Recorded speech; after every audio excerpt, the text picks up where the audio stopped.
welcome to the show. You look incredible, like a dessert that owns a yacht. That's exactly the vibe I was going for. You know, sweet but slightly out of your tax bracket. Mission accomplished. How does one even shop for a suit when your head is... Gold on my neck, gold on my hand, purple with the stripes, that's the walk of a man. Sidewalk shining, city lights humming, every step I take they know a boss is coming. Police or zombie problems? Your tortoise won't stop breakdancing? Try blue tape. The miracle of our age. Yeah! Hey, we love that umbrella guy. All right. Thank you. I'm calling from Los Angeles, and I'm having a little problem under the name ThATuMBRELLAgUy. I sent him my phone number at least 20 times in the chat and told him to call me. He ignored me. I'm a man.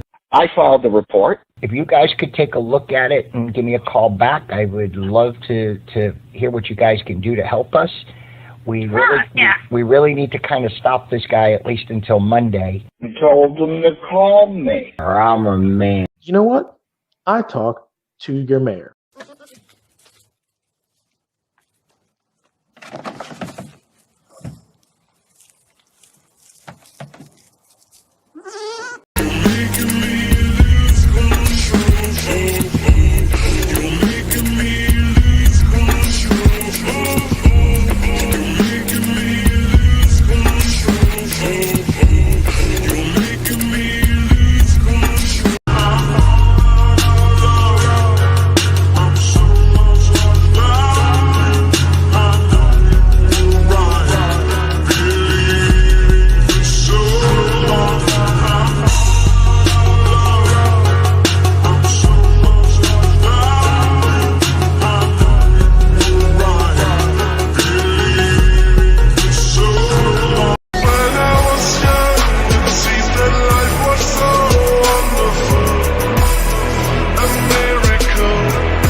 Your rounds, he walk bys are just my silence. Ghost riding the whip, the mask up, live ender, boxing up your threats and returning them to sender. Stepping to me, you better bring a nation as I wreck you to the population. It's that umbrella guy on the verbal flamethrower, notching up the belt, not just some lame shower, cranking up a stream just to show what's beneath. I'm masked up, baby, but I'm still sporting teeth. With one bling to rule them all and one bling to blind them. Iced out, grilled up, hunting knowing we'll find them. The E-homes are always flammable, it will ignite you. Calling out the games you play just to spite you. I'm still standing.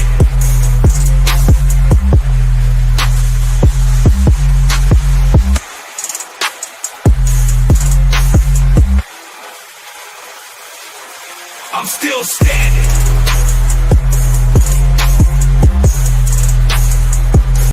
Day 3 of boxing up Megan Fox's leg warmers.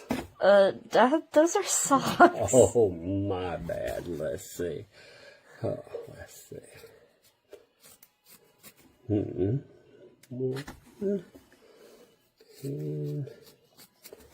see if they fit. Oh, look. Leg warmer. How's that? I guess that's perfect. All right, perfect. What's up today? How's it go? Oh man, I forgot to change my avatar name. Let's change the avatar name back. Poor Hod. If you missed yesterday, you won't even understand what that's about.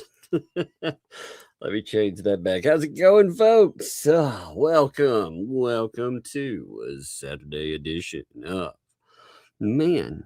Everything's pretty interesting. In fact, there was an interesting short that dropped today that I thought was kind of fascinating. You know, between that and trying to prepare Megan Fox's leg warmers for shipping.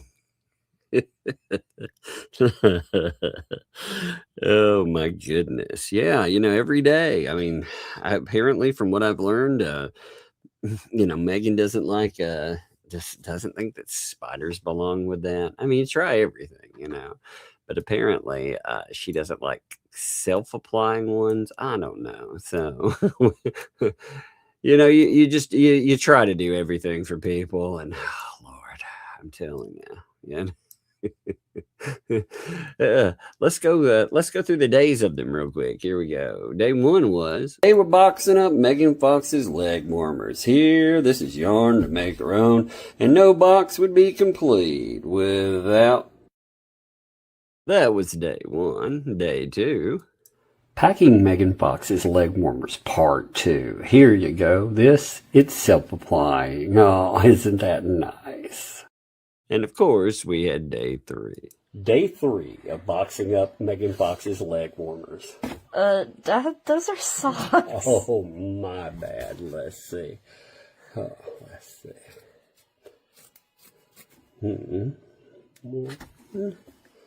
Look how creative that is. Man. I tell you. Oh, no, you're like, oh my God, Doug, I didn't know you were that constructive. How's that? I'm like, oh yeah, I guess isn't that that's amazing? All right, perfect. Now that was with help too, you know. Now, I mean, every day, trying to be practical there. That's right. Oh, that's right, Laura B. Exactly. I was trying to be practical. So it's amazing. Now, today's pretty awesome. You know, today we have all kinds of stuff on the day. We have we had a short today that we're going to look at and discuss. We're going to go over some wonderful stuff, talking about how yours truly is apparently going to be sued because because of the stupidest people on earth, I suppose. I'm not really sure. Oh, so much good stuff. And also, of course, I mean, there's been everything. I mean, I was looking at court filings and goodness, you know, between the fact that John Doe decided to interfere in a court case. I mean, there's been all kinds of breaking and stupid. It's actually quite amazing what's happening. You know, one of the things that let's look at the short first. I want to talk about that. Give me 1 second. I'm going to pull this up for you. Every day is amazing. You know, every day, if you miss out on something, it you feel a million miles behind. So, in fact, I didn't see this one go live right at first. Let me pull this up here. This was it was pretty funny to be honest. Okay, so check this out. Here, a short decided that it would grace us. Let's see. All right. This one today. Let's check this out together. Ready? Here we go. Under threat of another lawsuit by one of the own what the hales.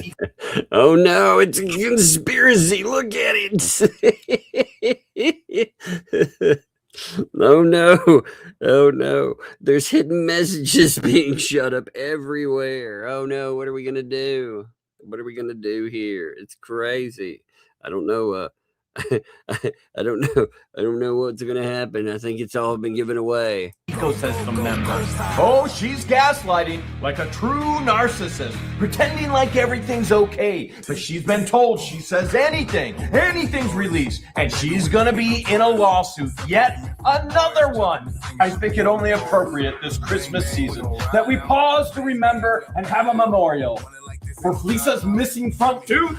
Both of them! I've got them right here! Oh, two of them. Lisa even told this person to send me a text. Oh, look at this. I wonder what this is about.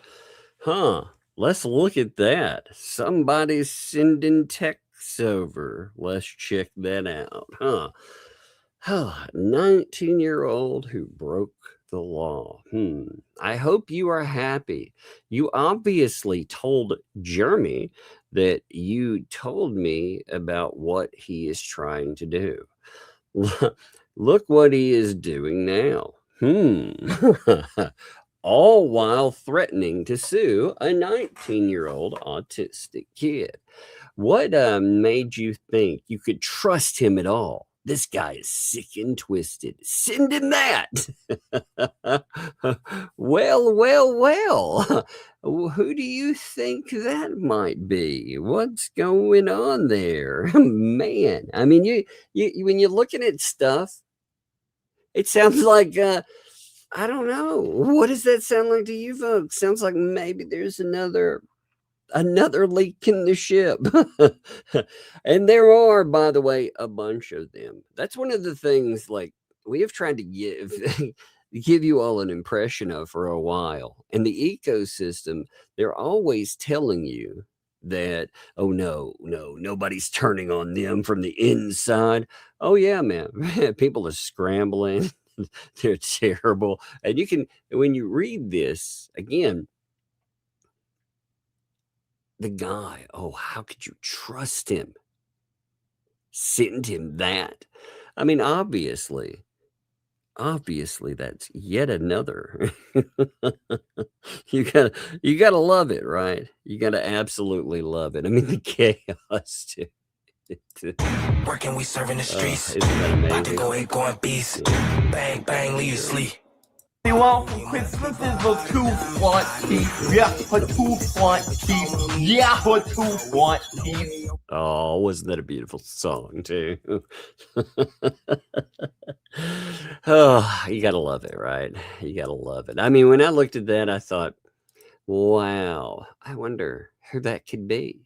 Who do you all think that is, by the way? Who do you all think might be in the eco doing a little bit of turnaround? Because every time I'm actually, a better thing is, who don't you think has actually turned on somebody in the ecosystem? That's probably the better point at this time, you know?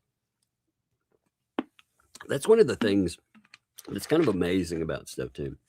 When you look at this group of people, this group of people is not held together because of friendship. This group of people is held together because they thought they were going to get some fat profiteering. And, well, that doesn't always work out, you know? It doesn't always work out at all. Ooh, look, let's see. Flea number 2. No, oh, yeah, the cricket's still in there for sure. For sure, yeah. Lori? Oh, no. Has Tug played the birthday song yet? No, not yet. I haven't gotten into any birthday songs yet. I don't until the back end of the show, you know, just to say. I always, I keep all of those toward the end. That way we can give them our full attention, you know. Check this out, too. I also forgot about showing you something. So I showed this to Megan the other day. And okay, so I mentioned this, and I showed this to Megan the other day. But, you know, I told you all I got for real, no joke. You've seen some of the stupid, illiterate looking messages that come through. And a lot of them come through this service called Anonymous. All right. Well, the other day, I had this crazy illiterate message. I hope they're trolling for real. I really do. Because if they're not, oh Lord. But I had one come through.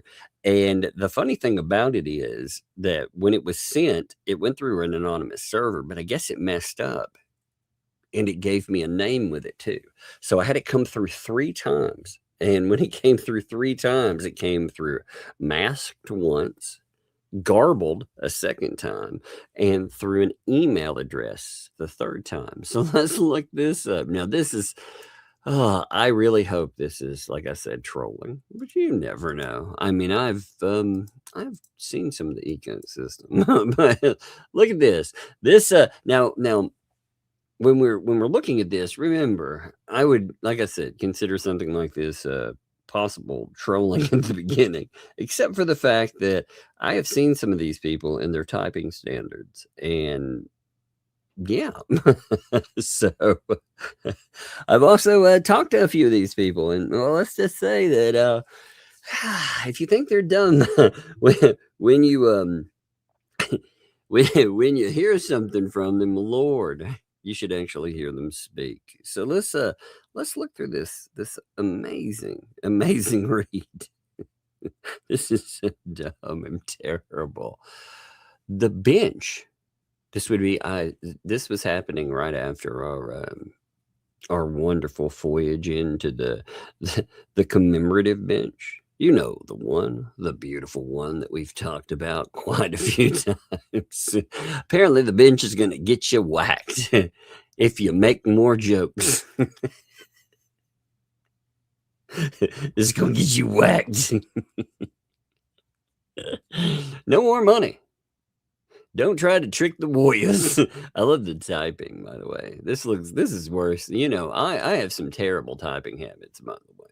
Sometimes if I'm typing to a friend of mine, but this I don't even know.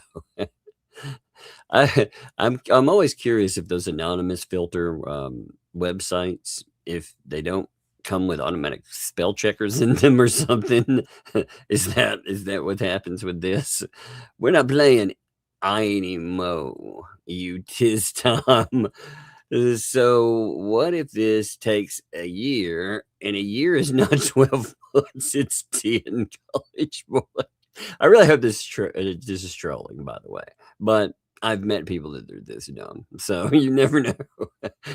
You're not as smart as you think you are. And I think you is, my bad, is. I put an R there. Papa Ray was right. Papa Ray.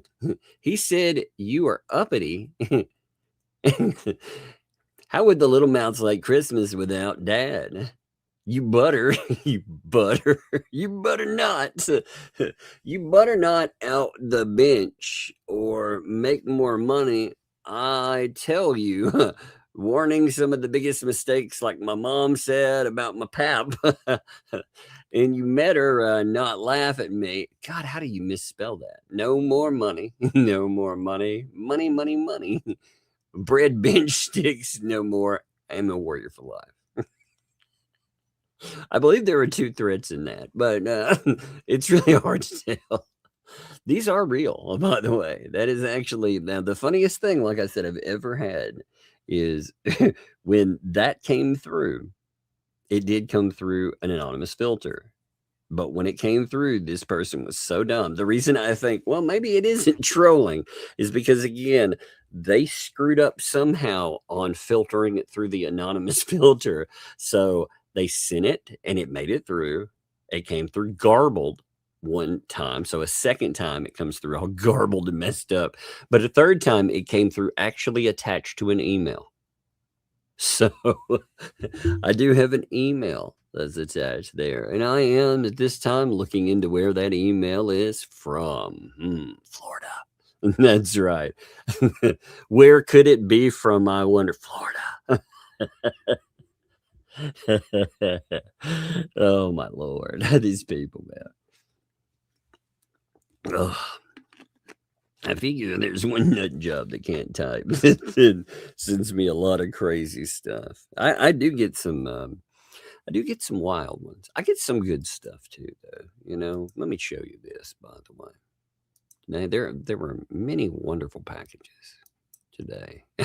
So I went to the mailbox today over to check out and see if certain things were there. And the first thing I opened was a package with just one sock. And I thought it was a joke at first, which could be funny, of course. But apparently it was actually somebody that had forgotten to put one thing in, and they sent the most amazing. Look at these. Look at the work. Now, this is just 2 of multiple items in the box. These are blankets, and they are lovely. I was very impressed by that. I was like, wow, man, that is a lot of work. I love it. I love it. I love, like, again, you folks, you make some of the greatest stuff I've ever seen. So I really do. I wish, like, again, with us running anonymous, it's hard to do box openings, but I really wish, I wish there was an easy way to shout out every single thing people send. The kids would absolutely love that. But sometimes, like when we bust open a box, there's reflective items in it and more. I was also talking about, and then we'll get to our wonderful filings and stuff. I was also talking about, you can always tell. Today I took the girls out. You can see their hands, and here's a jacket over there. But you can always tell that we're out because we went out for Southern style food. Somebody asked where the gravy and biscuits. Well, that's actually what I got. So they're sitting over here with me.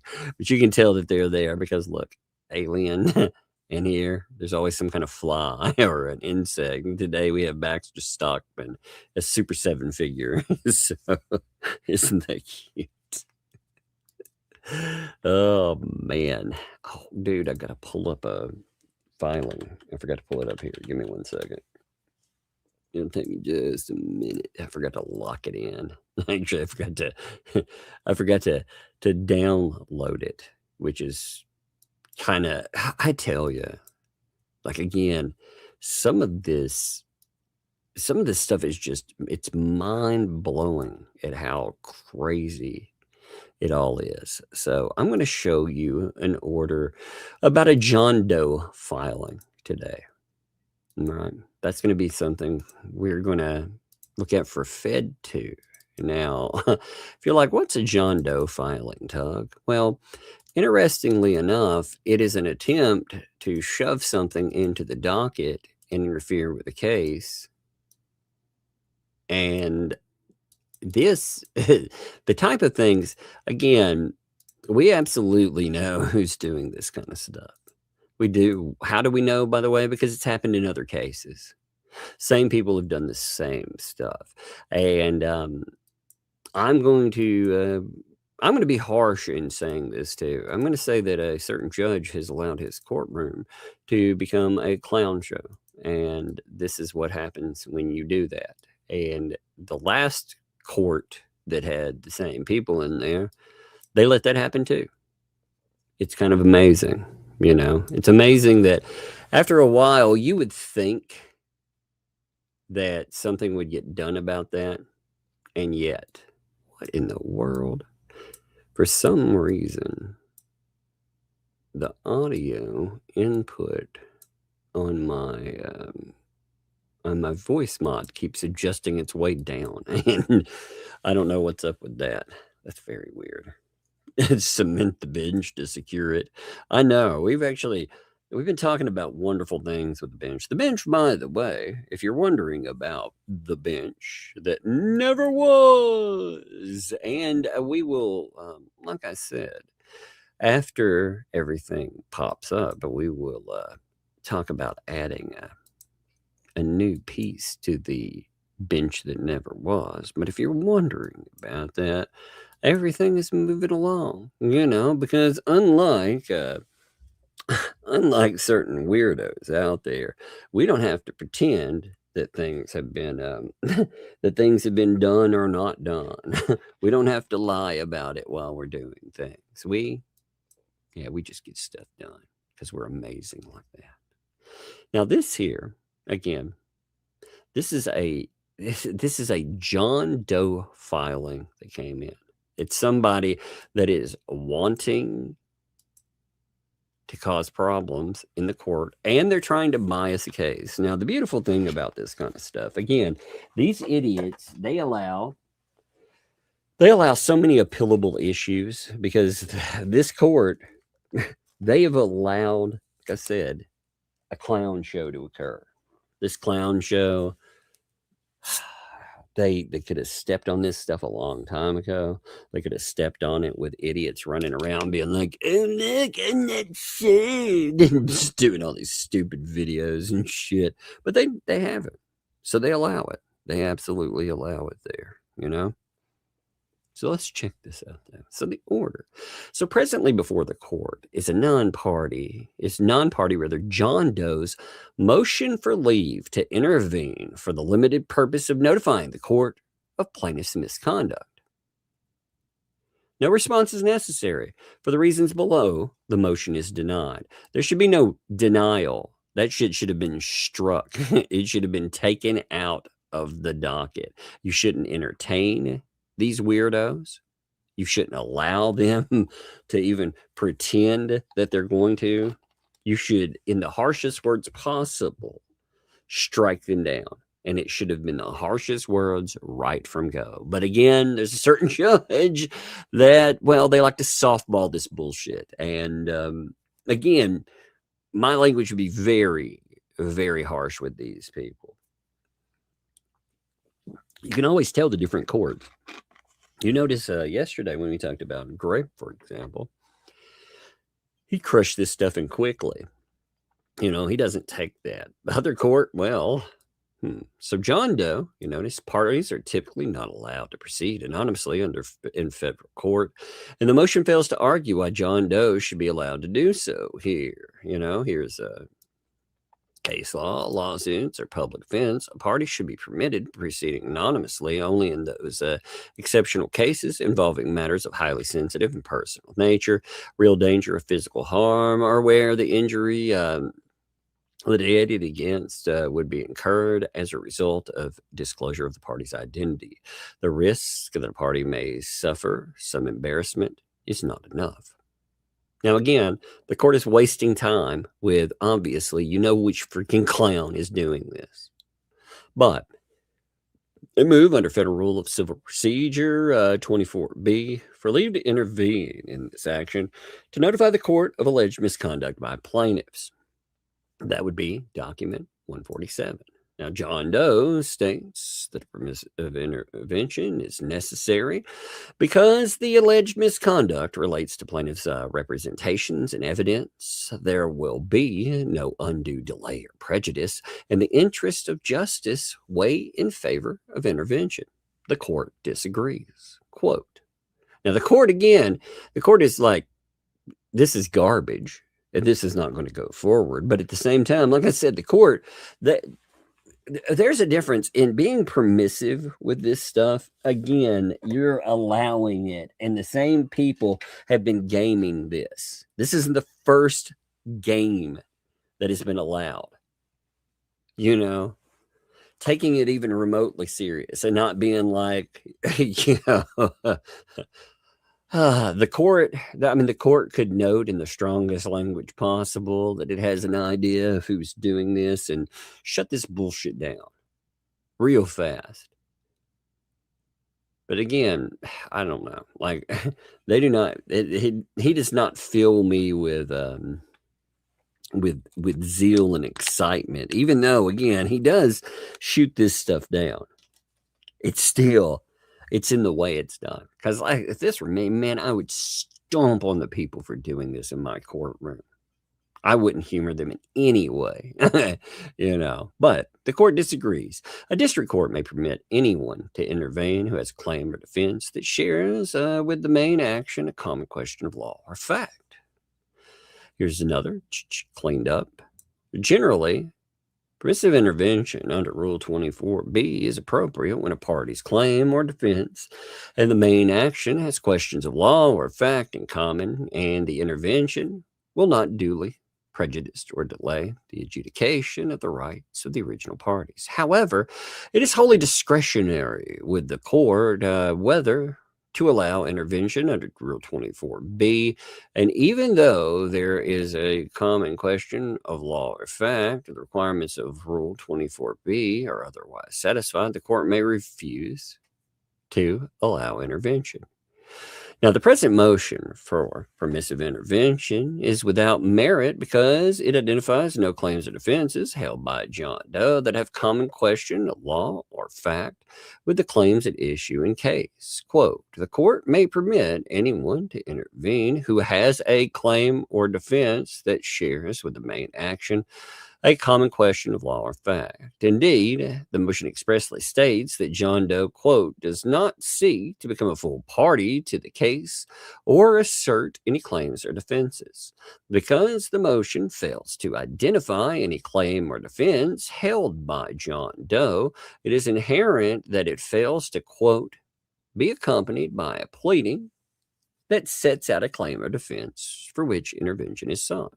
Therefore, John Doe's motion is due to be denied. Even if the motion satisfied Rule 24's now, if you're like, well, I wonder who this could be. Well, a certain paint chips made a video. Now, this ruling, by the way, was not made, or rather not the ruling, but the filing was not made available to the public. And yet, a certain paint chips made a video talking about MGM. Oh my God, man. MGM. Anybody who ever says that Jay is annoying, by the way, I always point them. I'm like, listen to this guy. I swear. Oh my God. It's like if you were to take, did any of you watch that show, The Penguin?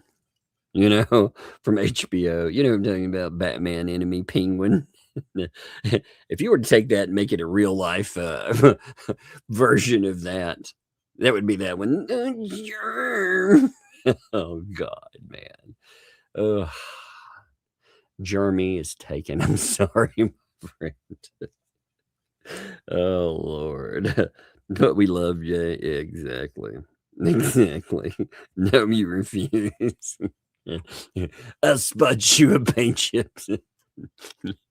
So even if the motion was satisfied, requirements for permissive intervention, the court would exercise its discretion to deny intervention here. You know, again, case law. The district court has great discretion in this matter, and even if the requirements of Rule 24B are met, the district court may still deny intervention. As noted above, John Doe identifies no claims or defenses related to this action. And there is nothing in this motion to suggest that John Doe has any interest in this case aside from being one of many online spectators watching its progression. See, right here, this is an interesting little statement. You know, this tells you that the judge knows about the things that are happening online. And yet the judge has done absolutely fuck all to stop certain insane things that have happened in this case. Isn't that interesting? Isn't that interesting?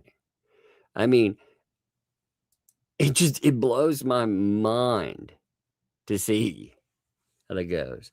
In fact, the motion acknowledges such, stating that the movement is a spectator with no direct interest in the outcome of the litigation. Yeah, right. Again, you know, another reason that this stuff is done, it's because they try to color the case and they try to bias the judge against Hales. That's why they do this. They try to disrupt the case to the point that the judge will take it out on either everyone or they will take it out on Hales. That's the hope that these people have. It's wild. It's wild to allow him to see courts even semi-justify this. You know, again, you can see the case law with that, denying permissive intervention because he has no interest in the action, or he has no claim or defense that shares a question of law or fact in common with the main action. Again, that's cleaned up. The party with a legal interest here are plaintiffs and defendants, not every online spectator. Thus, the motion is also denied in an exercise of the court's discretion. Yeah, it's funny. Like I said, we have somebody that uploaded. There's been one person that's had their access to that. Isn't that fascinating who that is? Let me check something real fast. Let me make sure there's not a bunch of shit on the bottom of this. I'm going to pull up the footnote. I just wanted to make sure it didn't have any type of attachments. You know, sometimes they have different items that are attached here. I just always like to make sure. I didn't want to pull up a bunch of stuff in it.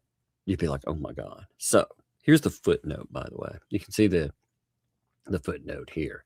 The court need not ignore the realities of this case in denying the motion.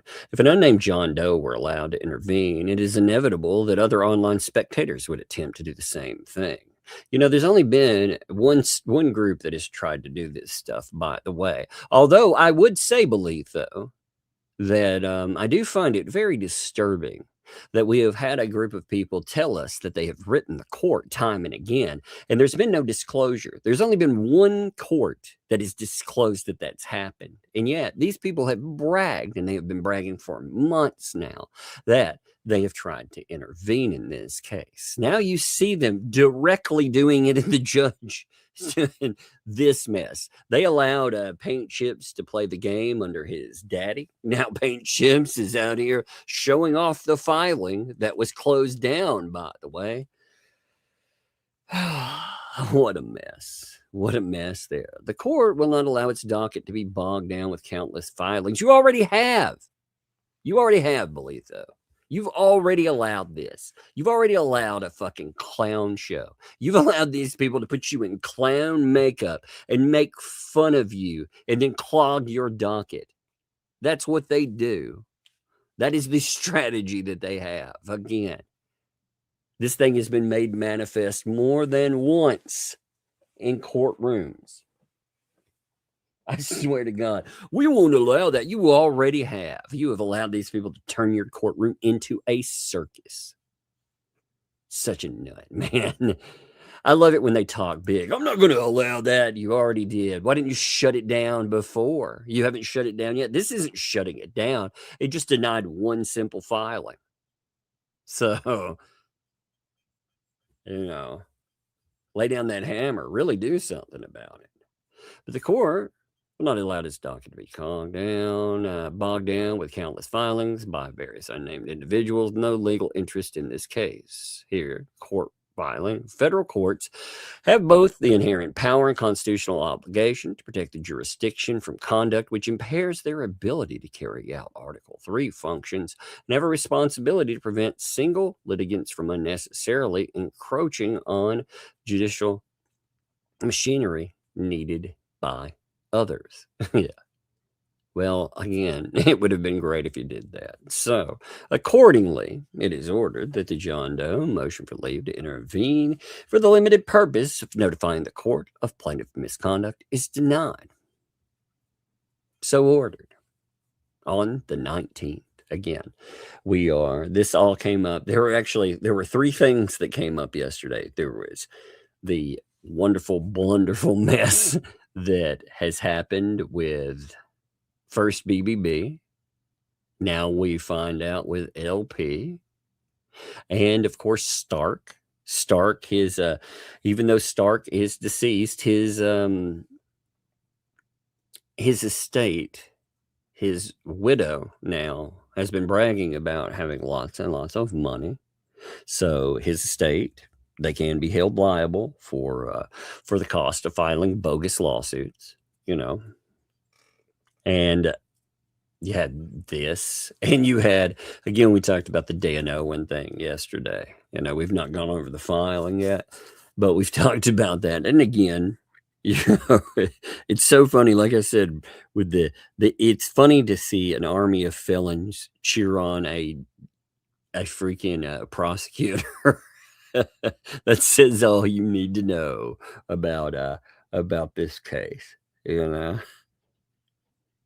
if Letho knew Doe is Paint Chips, would that make a difference in his reaction to the filing? Would it make a difference to his reaction? Maybe not, because again, I really, again, I have no faith in his reactions. They've been the only person that he seems to want to bare teeth for is usually Randy. It's kind of ridiculous. All these other people, he's allowed them to run roughshod over his courtroom. Should it? Yeah, probably. Has it? No. It hasn't. So, I don't know. But I wanted to read that. That tells you they're trying to, again, make an even bigger clown show out of Fed too. And it's interesting because there's certain people that they have a lot riding on that. They have a lot riding on trying to bias and cause problems with that case. So, of course they do. It's just, it's such a mess. Ultimately, like I said, I don't know how that case will turn out. I don't have a lot of faith in Bolitho, to be honest. So we'll see. But what I do have faith in, ultimately, is that Lynette, as we've said, Lynette will be held accountable, and that's already happening. So Lynette, they placate her, they throw her a biscuit off in the corner every now and then, but at the end of the day, I mean, Lynette's the only one holding the bag. You know why? Because she puts all of her trust in HOD. H-O-D. Check this out. If you missed this, I love it. I've got to throw this back up there. Here's Lynette telling us about Satan had the power to convince angels to rebel in heaven. Don't think he can't deceive you on earth. Stay alert and rooted in truth. She's like, oh, how true this is. Beware in your life of those who claim to love HOD, H-O-D. Again, to me, every time I read that, like I love the idea that HOD is the is the patron saint of typos. I do really think that's funny. I am going to make a shirt or something that says love HOD. To be a really beautiful one. But on this, one of the things that when I see it, I actually always think it sounds like the final boss of the HOAs, the homeowners associations. If you're like, man, the person that's heading that HOA is a D, and you'll be like, yeah, that's not HOA anymore, that's HOD. It sounds like something really bad. Oh my God. I thought that was really funny. You gotta love HOD. This, by the way, was supposed to be pointed at Tina. You can tell. You always tell, again, like Lynette, I love how you use a biblical reference to attack people all the time. Oh, I've been betrayed. Man, these people. And by the way, we will be talking to Tina. I am very much looking forward to that too. I think that will be a lot of fun. Now, of course, I've heard that I am going to be sued. That's right. Yours truly is going to be sued into the ether. Now, why is that, of course? Why am I going to be sued? Well, apparently, according to, now this is a very confusing thing to go over as we mention it, because the logic or lack thereof, how does that work? Well, I guess it depends. Let's just read a little bit and maybe you'll understand. Now, this all has to do with, give me 1 second, I got to bring my device up. This all has to do with Lynette Preston talking to me. Now, as I said before, not only do I have permission to record her, there's a lot of hurdles they would have to get over. Number one, I live in a little place called Tennessee. Now, Tennessee is a one-party state. In a one-party state, if you're making contact with me in my one-party state, I could argue right off the bat, hey, I have the right to record you. I give myself permission. I only have to have permission from myself. Federal law comes into that as well with one party, and well, you'd have a serious hurdle to overcome. However, If you manage to overcome that, you also would have had a witness involved. Again, 3 parties involved in the conversation. But for me, I was like, why even have that? I just disclose that I'm recording. Yeah. But they're like, Tug, he won't show that. Oh, no, that's part of the fun and games. I am not actually required by law to play you online a disclosure telling you that I have that. Nor am I required by law to tell the ecosystem. And I love the fact that a dude that lived in a 10 by 15 that couldn't take care of the fucking people that he was around without begging and pleading for others to pick up, a few table scraps. I love how he's like, I'm going to sue Tug, which of course you can't. You actually don't have any claim whatsoever in it, John Cook. Lynette Preston would have to sue. And that would be real fun. I really, really hope that because like I said, the way that this will play is this. I will make you spend thousands of dollars. To number one, you'll have to file and you'll have to serve me. And the way that they have done serving, I'm going to do the same thing. I'm going to be on a long vacation. I'm going to be somewhere else. Who am I? I don't know. Amnesia. Now, you can translate that however you want. But what I'll translate that in is you will cost you thousands of dollars when you finally do end up serving me. Then, in my response to your garbage lawsuit, I'm going to hit you with a notification because you know that you 100%, number one, gave an interview. And number two, well, interviews, maybe? I wonder how you would go with that. But anyway, it's real. I guess that's the best way to say. Number one, the stuff is real. And number two, you gave permission for it. Or maybe, I don't know, maybe you want to not remember that you did, but it exists. I always check I cross my T's and dot my I's. So after that, I will warn you that is a frivolous and garbage lawsuit. And at the end of a period where you have to remove that, if you have not removed it by then I will file a staggering counter lawsuit. One that notes, number one, that you did indeed, you have lied. First of all, we'll be able to prove to the public once and for all that you did indeed make contact. And it will be in a court filing, which will be amazing, by the way. Number two, we will also be able to countersue because you have bought a frivolous filing and tried to waste money and time. That will just be entertaining on its own ear. And if you think, these people are under the delusion that we cannot do something, we cannot get help. Like if I'm being sued by someone, I'd be like, hey, can you all hook up and help out? And these are the same people whining because we fundraised the bench that never was. We are also going to do the barn that never was. So stay tuned for that one. Like I said, that'll be attached to it too. But the same people that want to imagine how a lawsuit from them, just one that would be point blank wrecking them. Imagine how that would go. Now, the deflection off of this stuff is pretty funny because when you start looking at the way that they are trying to, they're trying to counter everything. They have actually told the public that this stuff is real. That's right. They have all admitted the reportings. They are not fake. They are not AI. I hope everybody is taking that in, by the way. So when she's talking about putting the Fats in prison, that's real. That's real. Now, like I said, what's really funny about it, again, what I've played is just the tip of the proverbial iceberg. She again, the PO for Gabe. Oh, she made contact. You like that?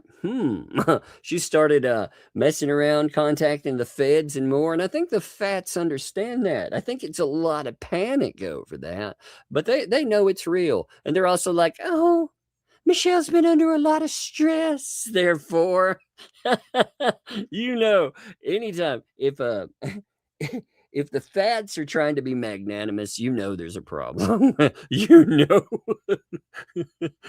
This is some of the douchiest people on earth. So if they're trying to be nice in any way, shape, or form, there's a problem whatsoever. But let's read through some of the conversation about how they tried to disprove it. It's pretty funny too, because essentially what they've relied on, the narrative is that the okay, the narrative. We got to stop laughing for a second here. All right, here we go. I can do this. I can do this. The narrative is that it's a conversation between her and Tina, and then I'm just listening in. Now you can hear me asking questions, but they're like, no. Her responding to those questions too, that's just inserted. Now, how do you know that? Because of volume disparities, right? My volume is lower. Now, here's a bit of rocket science here. Actually, that's this thing called Google Voice. I'm not using my telephone when I call. I'm using a desktop. I pull up this wonderful little thing, you can go look it up, called Google Voice. Google Voice allows you to manufacture a phone number that is not your own. That way you don't have to give people your phone numbers when you chat with them. That way you don't have some rando out there, contacting you over and over because, now I guess 2L would probably understand that since she never gave her number to Michelle ever. So I would think they would understand that. Now for me, as you've heard when videos come up, in the video recording of it, you'll notice the volume when we're playing something can get low. Now, if you're on the other side of a call, it doesn't sound terrible, but it makes it low. And that is because a lot of time the input, it's not input, it stays lower. Let's see. I wonder if you can see the soundboard, actually. I wonder if I can, give me a second. I wonder if I can show you this, how it works. Let me see if I can lock on. I don't know if I can show it to you. If I can, I will. Yeah, voice mod. Here we go. Check this out. So on the, this is what we use. This is a virtual soundboard, right? You can see right here, this little slider controls voice input. Normally when I'm live streaming about 80. You'll see it tries to automatically adjust about 50. But if I'm talking to somebody and I want my volume stream, which you can control by itself, if you want it to be lower and you can adjust it and make it higher later on, all you got to do is turn it down. Fun times, huh? That way, when you do an interview and you talk over somebody, you don't actually lose what is stated. You don't want to lose like some bombshell that they stated because you asked a question and you talked over them. So for my recording purposes, I will utilize that. If I'm talking to you with the Google Voice, I'm not talking to you. Now I can use Google Voice on my phone if I want to, but I usually will not. I will use it on my desktop. The desktop is the best way to do it. So they're trying to say that because sound volumes are different, it's a different recording. And I'm like, that's the dumbest thing ever. In fact, when we do our when we do our live streams, you'll notice that people's sounds, if we don't adjust them, are all over the place too. It's because everyone has an individual sound input. It's the dumbest excuse ever, but that's supposed to be some of their proof. Okay. So I think that answers that. And also, when I was referring to things, I would say things like, well, first up, we're going to look at this. Oh my God, he said first up. And then somehow that equals it's not a legit recording. I'm like, what? You mean I take 5 samples from an initial recording and that somehow proves? What does that prove again? I'm not sure. But let's read. I mean, it's the weirdest stuff, and therefore they're going to sue. Okay. Like I said, I invite lawsuit. I'm of the opinion that these people cannot afford a lawsuit. I very much doubt that John Cook can afford one, or that any idiot lawyer would take that on, thinking that it would be smart, because they bring some vexatious garbage, especially one that's attached to these idiots lately. I would crush them for that. But let's have fun with it, So they bring up, it starts about, what is this? This is the live stream called Breaking News. Like, Tug actually claims he has a conversation with Michelle, when in reality, I heard about this last night, but I didn't know about it before going live. I found out about it last night. So basically what happened was Michelle was talking with someone else and Tug was on the other line. Now, like I said, this right here is an admission on accident that, first of all, things are real. They're having a real problem. I thought they would go with oh my God, it's all fake, it's AI. But no, they didn't go with that. They went with a different direction. So that did kind of surprise me. I didn't think they would concede that she threw Bruce under the bus. Oh, by the way, some of the stuff, she's talked shit about everyone in the ecosystem. Between myself and between the things that Tina can tell you about, oh man, how certain people in the ecosystem are quote unquote freaks, their family are also freaks, how she's talked about their marital discord. You can figure out which person I'm talking about in there, but she's talked about their relationship status because, well, they found out about certain things. Again, I haven't said which one there. You can fill in that blank. Or she's called certain ones weak and pathetic, even though she talks about how they're decent people to the face and so on. I mean, she's done shit just probably about every single one of them. What's really funny is if you look at the timeline, what I really enjoy about this, if you sit down and you compare the timeline that's there, and then you listen to what Tina actually has to disclose with all of that, what you find out is while they were out there shilling her as a truth teller in all of this, she was out there telling other people that these people are repugnant pieces of garbage and the works, the absolute works, which, like I said, it cracks me up. It absolutely cracks me up because now they can't decide if they need to call her a liar. And it's funny too, because they're still using John Cook to kind of deflect away from it. John Cook is part of the deflection campaign. That, like I said, in your own home, for me, I wouldn't put up with that shit. I wouldn't have someone that works against my interest in my own home. That would not happen. But they seem to be okay with that. By the way, too, there are over 2,600 of you. That is really good for a Saturday. That's actually very good. So if you would tell people, we're live, of course. Yeah, this is another one too. I forgot to bring this up, and I love this. Bonnie said, how is it third-party contact when you're not in a lawsuit or protective order with the LP? Yeah, so they also called that third-party contact, and they said it would work against Jeremy too, because somehow with Lynette Preston contacting me. That's right. Contacting me. Somehow that is a third-party violation and will work against Jeremy Hales. I was like, well, first of all, Jeremy doesn't have a protective order. So there are no third-party violations. That doesn't even work. In fact, the only person that can get third-party violations, at least you admit they exist now, which is a start. At least we're starting along that path. But that is terribly, terribly stupid and wrong. They're also like, well, since he works for Jeremy, I don't remember filing any paperwork working with him or ever getting any money from the guy.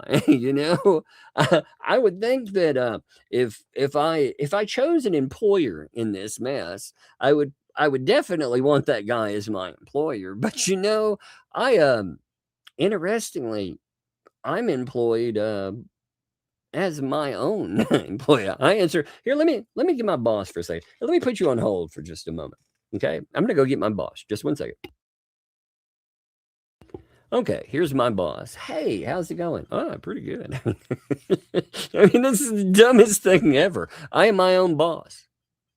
I would have actually gotten one of the kids, but the kid's arrested right now.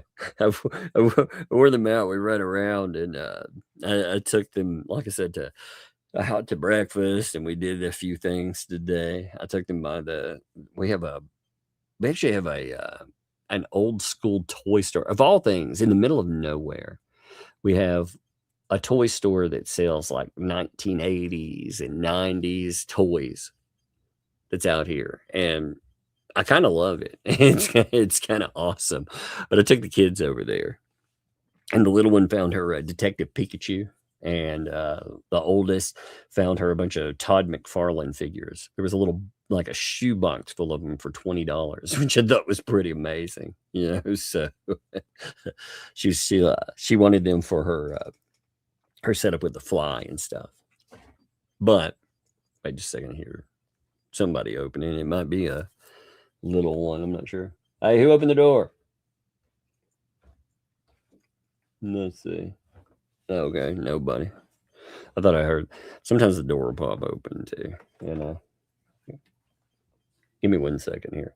Hey, just a second. Let me check this real quick.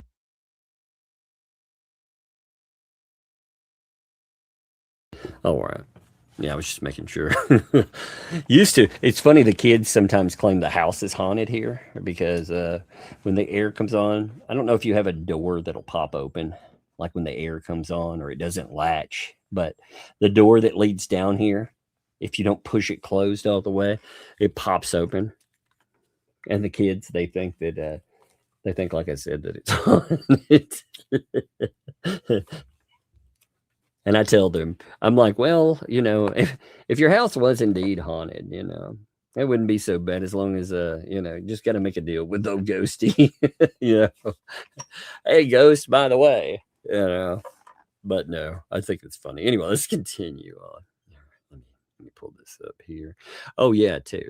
If you want to help out the channel, by the way, share, tell people we're live. On top of that, hit that like button. That always helps. Leave comments, too. That always helps, too. And as we roll toward the holidays, if you'd like to throw in those bench bucks, if you'd like to put in a little bit of the anti-chicken skin, you know, because if you'd like to throw in some money to help with the lawsuits. That's not real, by the way. I don't need that. But no, if you'd like to help with the channel, then, yeah, consider all of those wonderful bench bucks / breadsticks and more. So their deflection at first, again, that Michelle's talking to someone else. Tug is on the other line. He's not telling anyone that, which is why his volume is lower. But he was on the other line listening in on a conversation where Michelle's going off on me.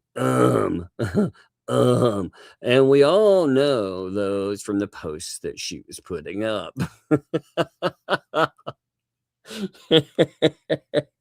Like I said, I love that they admit that the recordings are real. They're just trying to minimize. Oh, back when we had a problem, you know. Yeah, your problem was enough that she tried to put you in jail, stupid. She called the probation officer of your husband, you piece of garbage. I mean, oh, it wasn't a big deal. We just had a little tiff. I don't remember her posting that, but hey, okay. All right. Fun times. We're not even going to go into it, which they do, because it's a bunch of lies. That's why they won't.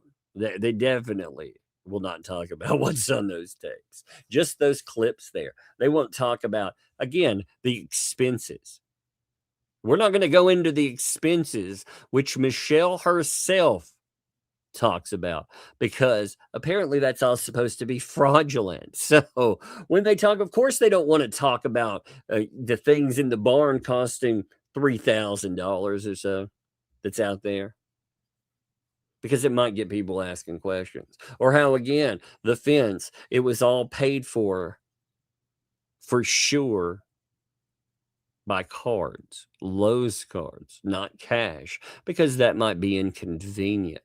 Or, well, I wonder what, let's put it this way. I wonder what Michelle might say about the bench in conversations. I wonder. You got to remember something. Here's a fun little dilly too. All of these people, they continually backbite each other, and they all talk to one another. So Tina, the Brian and Tina, neighbor Tina, not to be confused with source Tina. Let me make that very clear. I'm just going to say Brian and that way. So Brian and that person there, they're communicating with certain somebody and telling them all kinds of things that they think about 2L and more. And they are not nice. They are not nice at all. No. In fact, there's a lovely, lovely chain of events that happened that they describe how the lawyer got paid. And I'm curious about that. Again, Lisa, I know how I know about what was said that came back to you from Preston and that scared you enough that you allegedly came off money and paid for a lawyer there. I know about that. Like I said, I know about where they tried to get money to pay for the lawyer first, and they thought they had it secured. They thought they had that bag secured, but then they didn't. I know about that. Know about all that stuff, because the person, while they were panicking and while they were having all these conversations, somebody else listened and heard it all. And this was somebody that Michelle Preston was treating like garbage while it was happening. It amazes me. But what's funny is she's not just talking to one person. She's talking to multiple people. And she posts certain things online, I'm sure. Some things she posts with direction.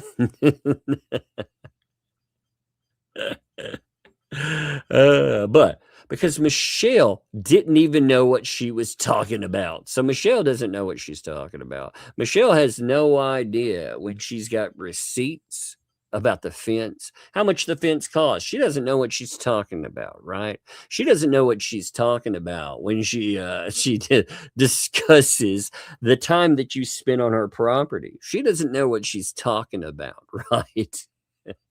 She doesn't know what she's talking about when she says you're too fucking lazy to actually do anything helpful. You're so lazy that you make a mistake in ordering something. Oh, you're going to send it back? Nope. Just buy a new one. Again, it's other people's money, so why not? You're only going to give a limited amount of it anyway. Right. So Doug's crap that he put up last night's no bombshell.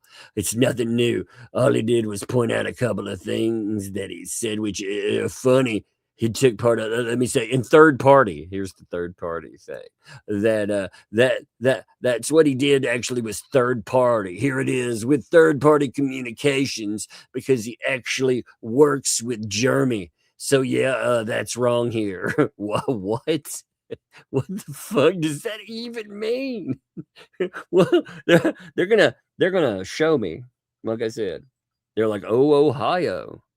We're gonna tell them about those third party. Like, again, if anybody wanted to claim that there was some third party nonsense that went on in there with her talking, she tried to continually dunk on Jeremy through stuff, and that was not the point of it. But you notice even in the clip where she says that Lisa is worse than, well, I'm sorry, but I call him my stalker. If we want to talk about third party, that might be a third party problem, because again, she's reaching out. It's supposed to be about Lisa, but through it, she's even still trying to bring up Hale. So that probably isn't the best line of attack when it comes to Michelle Preston, but they don't care. They actually don't care at all. With Michelle Preston, again, even Michelle is like, yeah, maybe they are trying to put me in jail. It's really weird.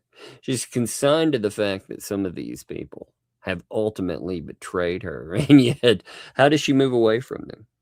What does she do? It's such a strange, like I said, it's a strange little place in that, you know?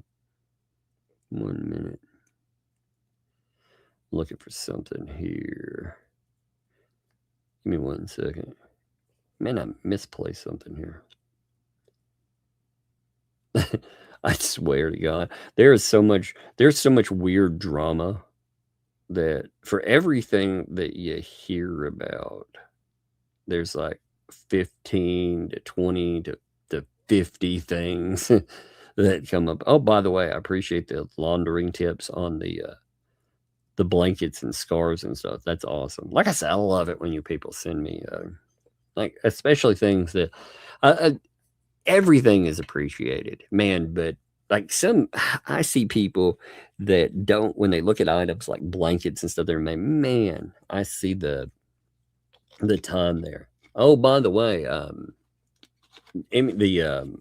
the picture that you made too, talking about a frame thing, I did not see that before. So, God, man, my emails, half of them are going to freaking spam.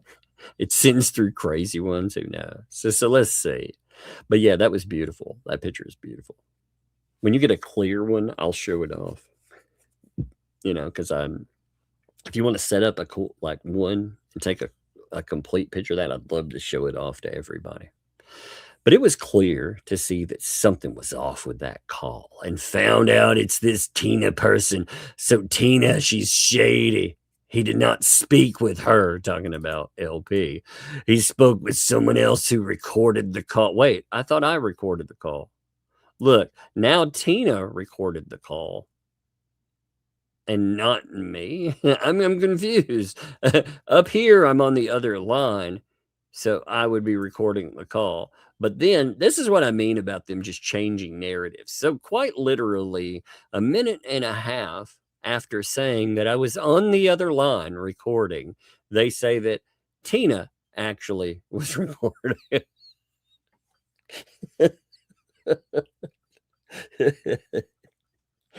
Oh my God, it's funny. So he spoke with someone else who recorded the call. And the biggest, see, Tug doesn't know how to talk sometimes. The first thing I caught, I thought you didn't listen, by the way, Fats. You remember the whole thing of I haven't listened to all of that. I haven't paid attention. And then it was like, well, I'm not going to talk about what was there, to the stuff you didn't pay attention to. And then it was like, well, Tug, he actually doesn't know how to talk. I caught him saying this. Wait, I thought you didn't listen.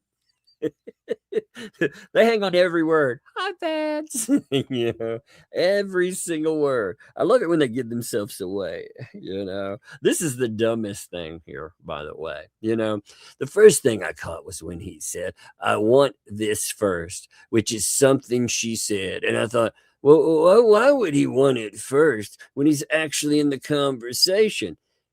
Moron. I want that first, meaning I clipped 6 things and I want to play that first. You know, I even named one of them Lisa 0. That would be the prime one to play. So that's the one that I want to play first. Absolute idiot. Even if it was this recording, this bungling thing, what does that even mean?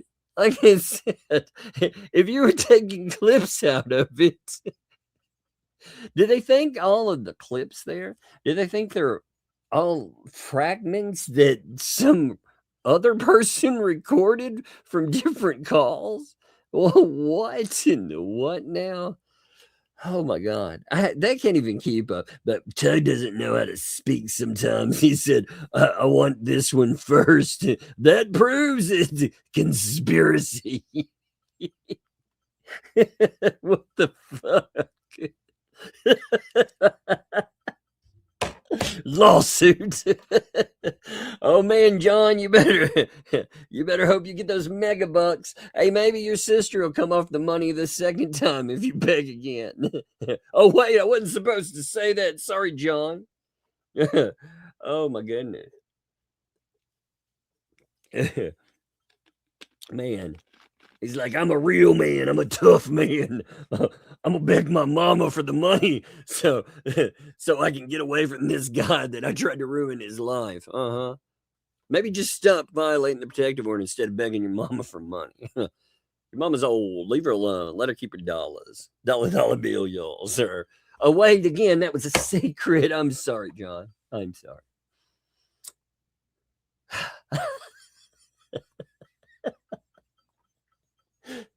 Oh my God! What all does he know? Holy shit! I know a lot. I know a lot. Oh my God! No, I swear. Sometimes I think this is how you have fun with them, because Michelle, Lord, the stuff I cannot even begin to tell you. The amount of stuff provably that she put out there. Provably. It is amazing.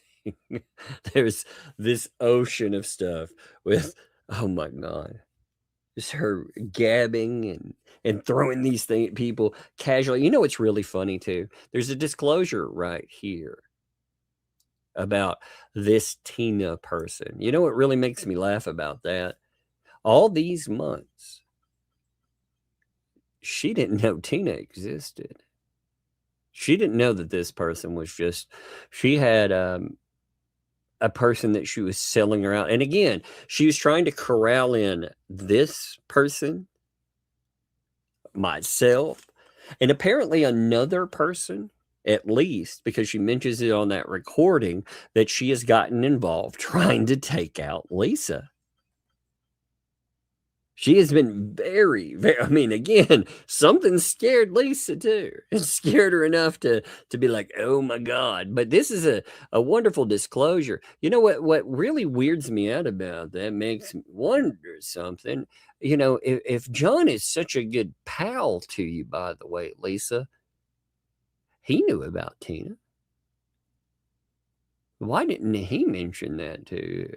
Why also didn't he mention the fact that that Michelle has been trying to undermine you and put you in jail and do all this other? Why didn't he? He's around all the time. I mean, when y'all are having your love connection or whatever the fuck's going on, I mean, when you're talking, when you're gabbing like little schoolgirls for hours every day, well, what's going on with that? I'm curious. Why didn't he tell you? Since he's such a little fun guy. That's what tells you, again, none of them can trust each other. Because you have people like John. John's selling somebody or everybody out, one or the other, because John's here and he's connected to LP and he's gabbing like a schoolgirl when he has his ego stroked, according to Preston. He's selling out everything. She's like, I can't even trust him. But he's not telling her about all the crazy shit that she's telling other parties, that these other people, that kind of amazes me, right? But let's continue, because the thing is, he knew about the conversation because he overheard wait, now I overheard it again. So first I was on the other line and I'm recording. Then it's recorded by someone else. Then I'm on the conversation again. So when he was getting the recordings, he got that part of the conversation. See, he doesn't speak properly. You have to hear it as I'm telling you this. But the thing was, oh my God. You know, I'm sorry. I've been mispronouncing things. You know, I will start calling it torches interference. I'm sorry. I didn't realize that there was such a big brain on the other side of everything. What an idiot. The thing is, he knew the conversation he wanted and he wanted it first. So he pointed it out. Yeah, no shit. He wanted he knew the conversation he wanted. He wanted it first and he pointed it out. Yeah, exactly. What the fuck does this mean? Like it amazes me that there are idiots that still sit over there in the ecosystem and they're like, surely this really is smart. It all makes sense. They're listening to this is their big brain. I mean, my God, man. Then you have a like if you imagine it kind of like The Price is Right. You remember that game where the guy he climbs up the mountain. Yodelay, yodelay, yodelay. You remember that game? Well, somebody's at the bottom there. And if you're ranking them by importance, I guess would be what are the things? God, ranking them by IQ, that'd be really rough. That would be really rough. It'd be like, man, you know. What is this primordial ooze? How exactly do you rank it in terms of intelligence? But no, if you rank them, it's amazing. Like LP now is at the very bottom of this. She's a liar. She's a monster. But when he's telling his people, he's explaining numerous times in a short amount of time. His volume is low for certain reasons. It's bullshit. His volume is low because he wasn't actually in a direct call with Michelle. I caught that too, but didn't understand it. Yeah, because you're dumber than mud.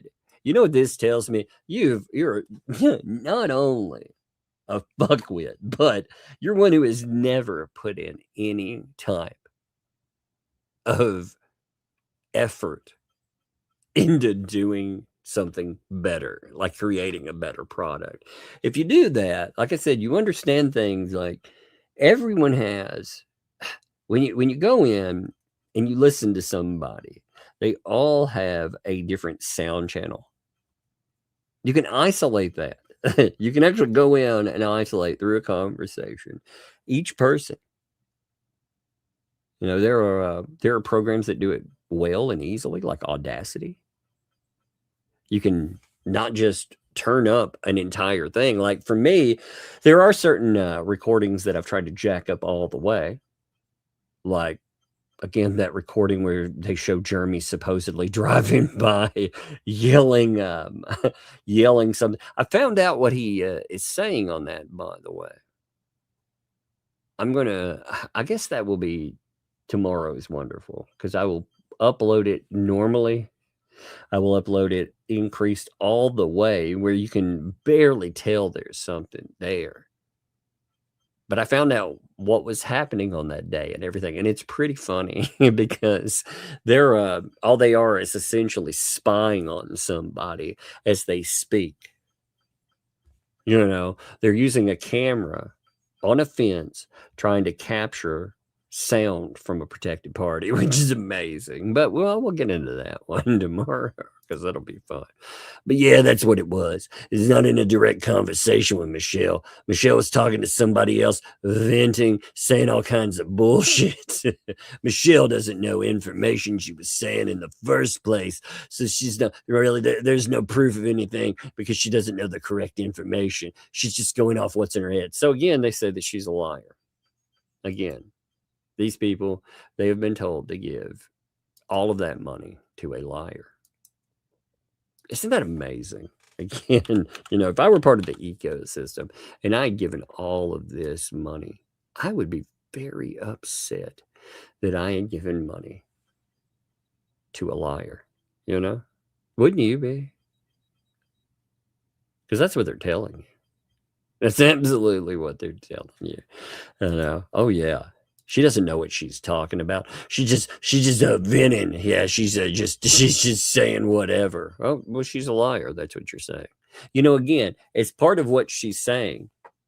She says things like the Grangers, you know, they were involved in a conspiracy to Russell Meeks. Yeah, that's nothing. That's just Fenton, right?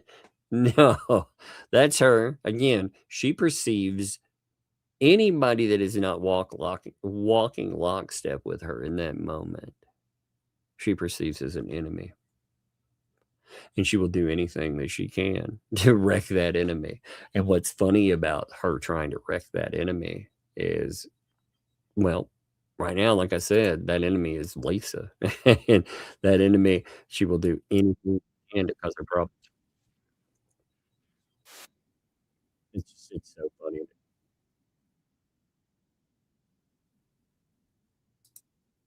I love what she, you know, when she's talking too, you got to remember things like, here, let me pull up something here.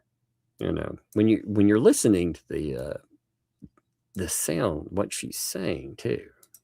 You know, of course, she doesn't want to go over what's said because she's afraid that people that are attached, people that might potentially give her money, they might actually hear some of the stuff that's going on. And oh my God, if this is on, they're going to have some real problems.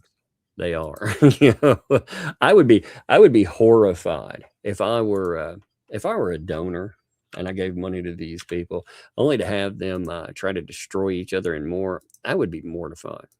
I would.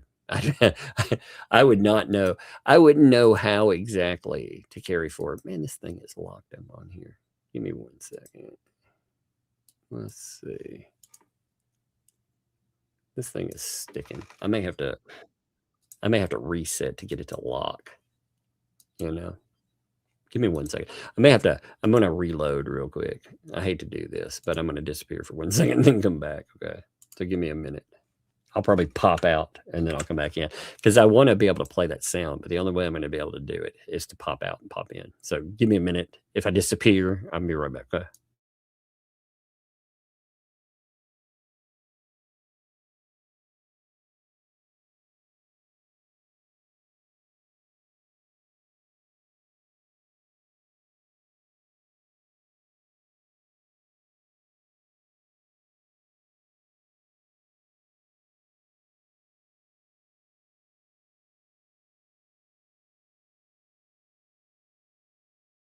Isn't that weird? Look, there's 2 of me, by the way. Check that out. This is Umbrella Guy with that Umbrella Guy. Hey, Doug, how you doing, brother? I'm doing just fine, brother. How you doing? That's very weird, isn't it? I like when it artifacts over. I don't know. I'll have to remove the other me. I think that's funny that there's 2 of me. Yep, there I go. And finally, it was like, wait a minute. 2 of that Umbrella Guys. I got to get rid of one of these guys right now. No, but with this, here, let me see if it'll lock it in now. It was being stupid for a minute there. I'm like, oh no, I wanted to listen to that. Like I said, it's been kind of crazy about that kind of stuff. Let me throw in some closed captionings. So off of this, again, she's not just venting. Again, she's bringing up things like cost. Like here, for example, we're talking about only me. That's where it comes into. I brought up to her the guy who brought $56,000, which you can hear me ending a portion with. And then she starts talking. So, but listen to, again, this is just her and she doesn't know what she's talking about. He gave $56,000 for sure. That is a legit number. Saying that when John and I asked Lisa over and over. Does this sound like she's having a conversation with just a person ranting randomly? By the way, is that what you hear there?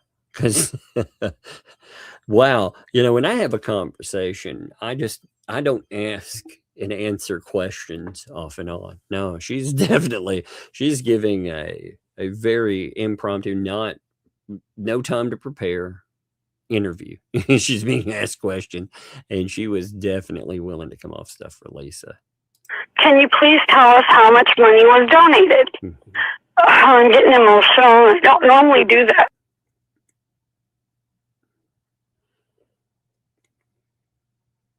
God, why did I lose the sound?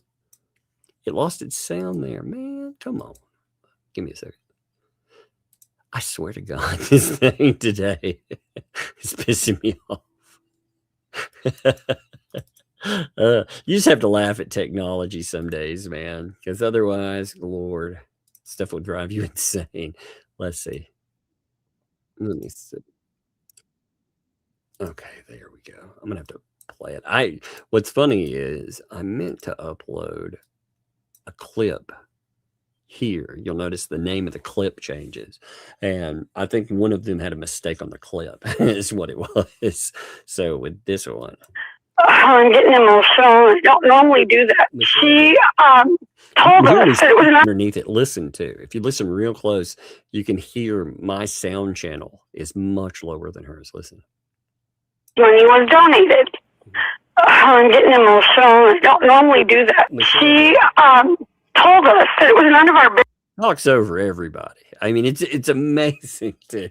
One of the things that I noticed, and you let her, of course, but Lord, this is something that I found out for sure that, yeah, that's typical. She just talks over everyone. Business. That it was better that we don't know. It's better you don't so know. That I don't know why she didn't want us to know, but she said it was better that we do not know. So that's not about receipts. That's not about money. That's not about something she would know. That's her talking about something that happened firsthand. And she's saying, hey, Lisa told me that I don't need to know how much money was given. In fact, it's better that I don't know.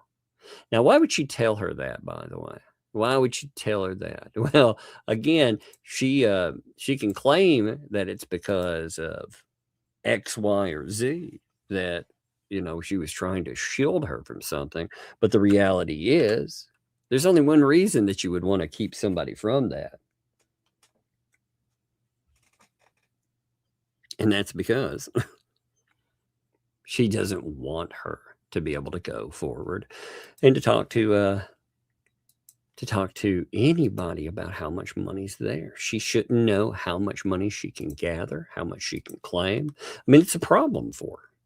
It's a real problem for 2L. If she knows how much money there is, she'll want a piece of it, right? So, yeah, that's a real problem. But the point is, I don't want to go over, because you've already heard that clip there. My point is, in that, this isn't Michelle just venting about stuff. She's answering questions, and she's telling you things like, I don't even know. Because this is one of my questions. How much money did she tell you was there? That's something I'd said for a long time. I want to know how much money she claims was raised. And she was like, I don't know. I don't know. And I believe that. Actually, what's funny is I am not naive to who I'm talking to through all of this. So I definitely don't believe everything they say. But I definitely believe that. Because I've seen the actions out there with her trying to obfuscate it to the public. But again, it's funny because the Fats have said repeatedly, we're going to sue people for talking about this and saying that we've scammed. Well, hey, man, the person that you're supposedly helping says that you won't even tell them how much money you've raised. So good luck. Like I said, get out of lawsuit free cards. They hooked up a lot of people there. So, these people, though, it does kind of make me laugh. It makes me laugh knowing that exists. But anyway, let's keep looking here. So the bombshell thing, it's old news. It's not even correct. The only proof is what exists, that I have. Wait, what? The only proof of money or anything. Oh, she's the only one that knows. She's the only one that knows what things cost. Well, yeah, no, not about that. Actually, when she was putting in fencing, again, they were there. They actually they got to see the process. They got to see the costs. So as far as proof, yeah, there's certain things that only you would that's actually not a good bragging point either. I'm the only one who knows about how much money we brought in. That's a terrible fucking talking point. A terrible one. But this is the way. Again, this is their deflection. This tells you that they are in trouble. They are absolutely in trouble, and they know it. They absolutely know it. So either way, it's bullshit. He's lying to his people, trying to make them think he was actually on the call. If he was, it would be third-party communication. It wasn't her talking to him. It was her talking to someone else who recorded the conversation, which is in Florida. It's a two-party state consent state. That is illegal. It's also illegal for him to air, which he did, and he pulled it apart. First of all, not only did he pull it apart, if it's true, why aren't you playing the whole fucking thing? Because it makes you scared, fatty. That's why. Because all of you have to wonder. I'm never going to give you the whole thing. I'm never giving them that. Because they have to be afraid of what we know. And we can counter all of that. That's the beauty of it. Of course, at the end of the day, all of this is just, oh, I'm going to tell people I'm going to do this. You ain't going to do shit. You ain't going to do shit about it. Because ultimately, Lynette Preston knows that she made contact. She gave consent. Actually, she was told that she was being recorded right off from go. And yeah, there were three parties on there. She had to have a person connect the two parties. So Tina had to work as a middleman with this call, because I believe Preston wasn't even, I believe she was using maybe Facebook Messenger or something.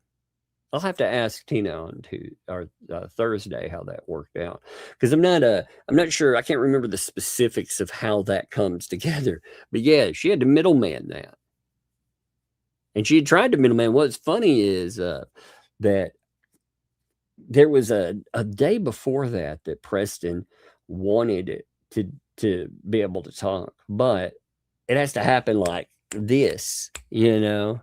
Again, everything has to happen on Preston's terms. Okay. That's one of the things that you also deal with. If you don't get it right now, then, you know, she'll flake out or whatever. So for me, I was out doing something with the kids one day, and that didn't work out. But the next day we were going to try for it. I told Tina I would be around.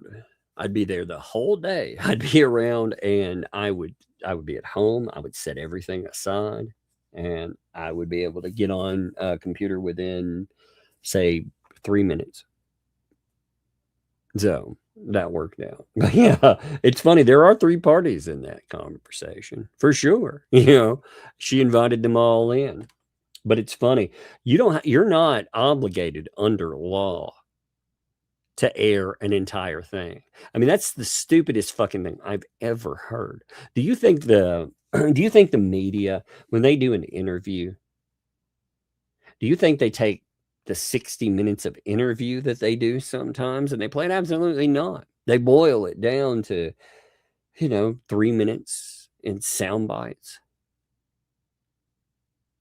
Is that some kind of a problem there? So why would you play everything? Nah, I'm not going to at all. I guess it scares them there. But the idea that it's a two-party consent state, again, you can try for that. That's why I covered my, it's a recording. I am recording. But off of that, again, I live in my own one-party consent state.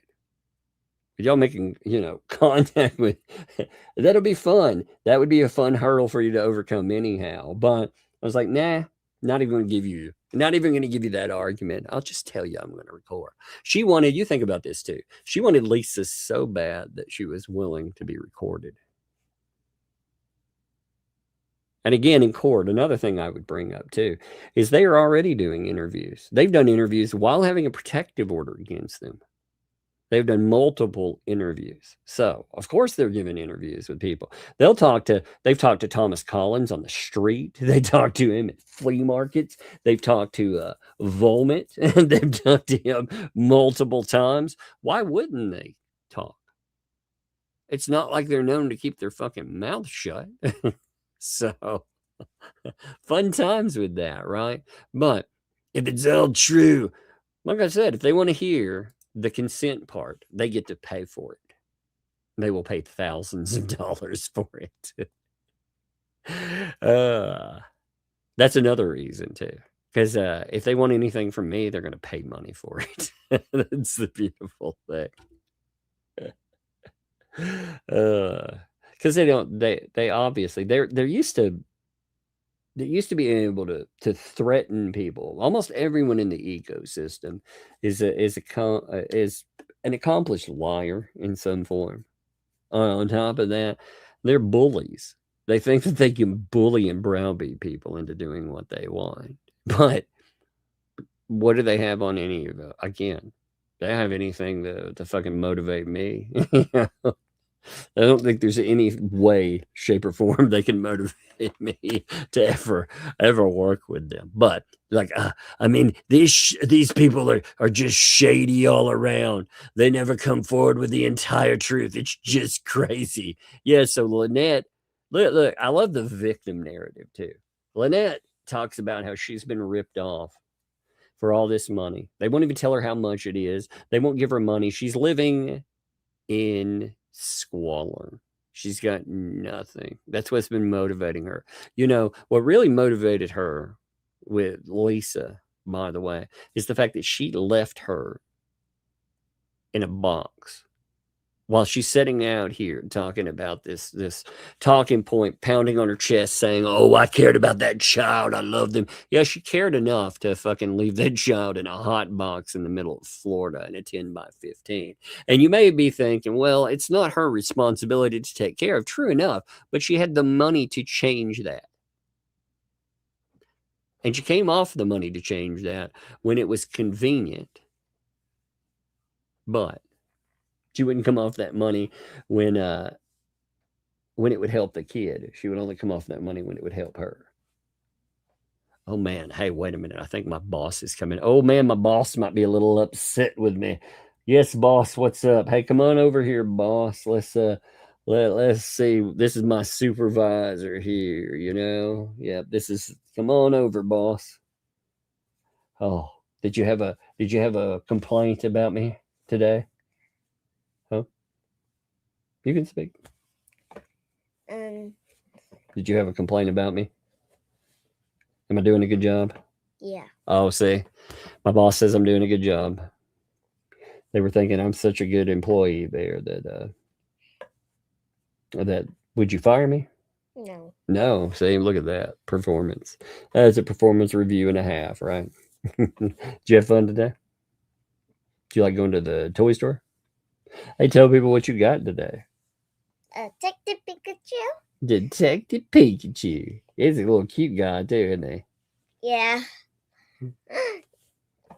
Don't eat Lego, okay? Because my friend was there one time that actually liked my movie. Oh man, look. Jack's mom says that bug or B-U-G actually means boss of Umbrella Guy. Is that what that really means? Oh yeah. She nodded her head. She was like, heck yeah. That's it. It's the boss of Umbrella Guy. Did you have a good nap? Yeah. You seem tired still. Yeah. You gonna lay back down? You gonna lay back down? Yes. Okay, we'll go back and give me a hug. Were you just checking on Dad? Yes. No, all right. Check on my dad. Well, I appreciate it, baby. You're a good kid. Love you. Thank you. Okay. Be careful, okay? Don't fall over anything. I'm in a mess over there. Why? Why did I? Well, I was trying to move those books, and there's so many of them. You know, that's why that's in the way. It's just a lot of books. All right. Love you, kiddo. Close the door, okay? Boss of Umbrella Guy. That's funny. See, they like to check on Dad, make sure Dad's all right. Like it. They're cute. They're great kids, though. But here, let's continue. Anyway, these people are the people behind all this crap.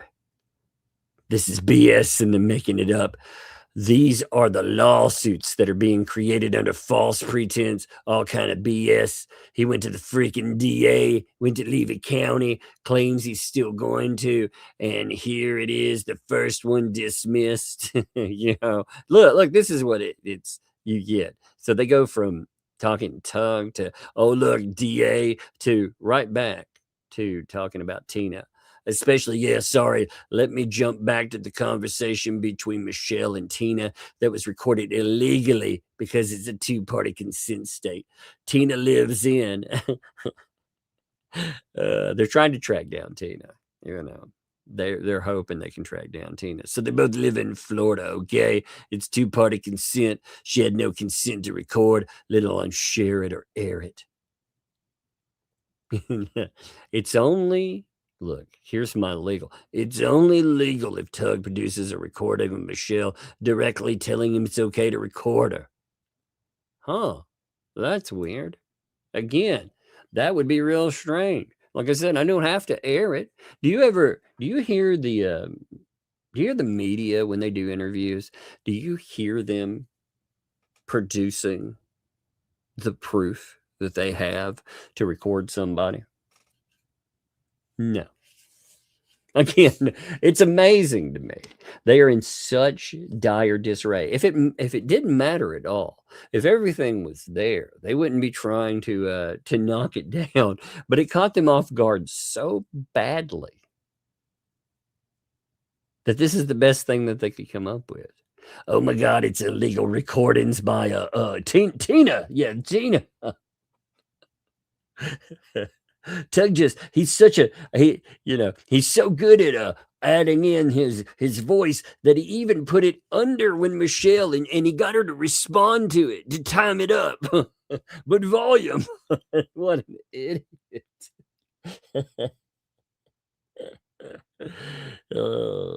Anybody that's out there, like I said, if you want to be real creative in it, what you do is you take one of those clips and you amplify my voice channel on there, and you can hear how many times that I go to say something and Michelle just talk right over you.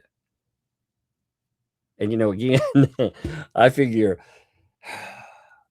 sometimes you could have lost. You noticed that there was a recording of Thomas Collins, and you have Michelle and John screaming on the road. They're just absolutely screaming.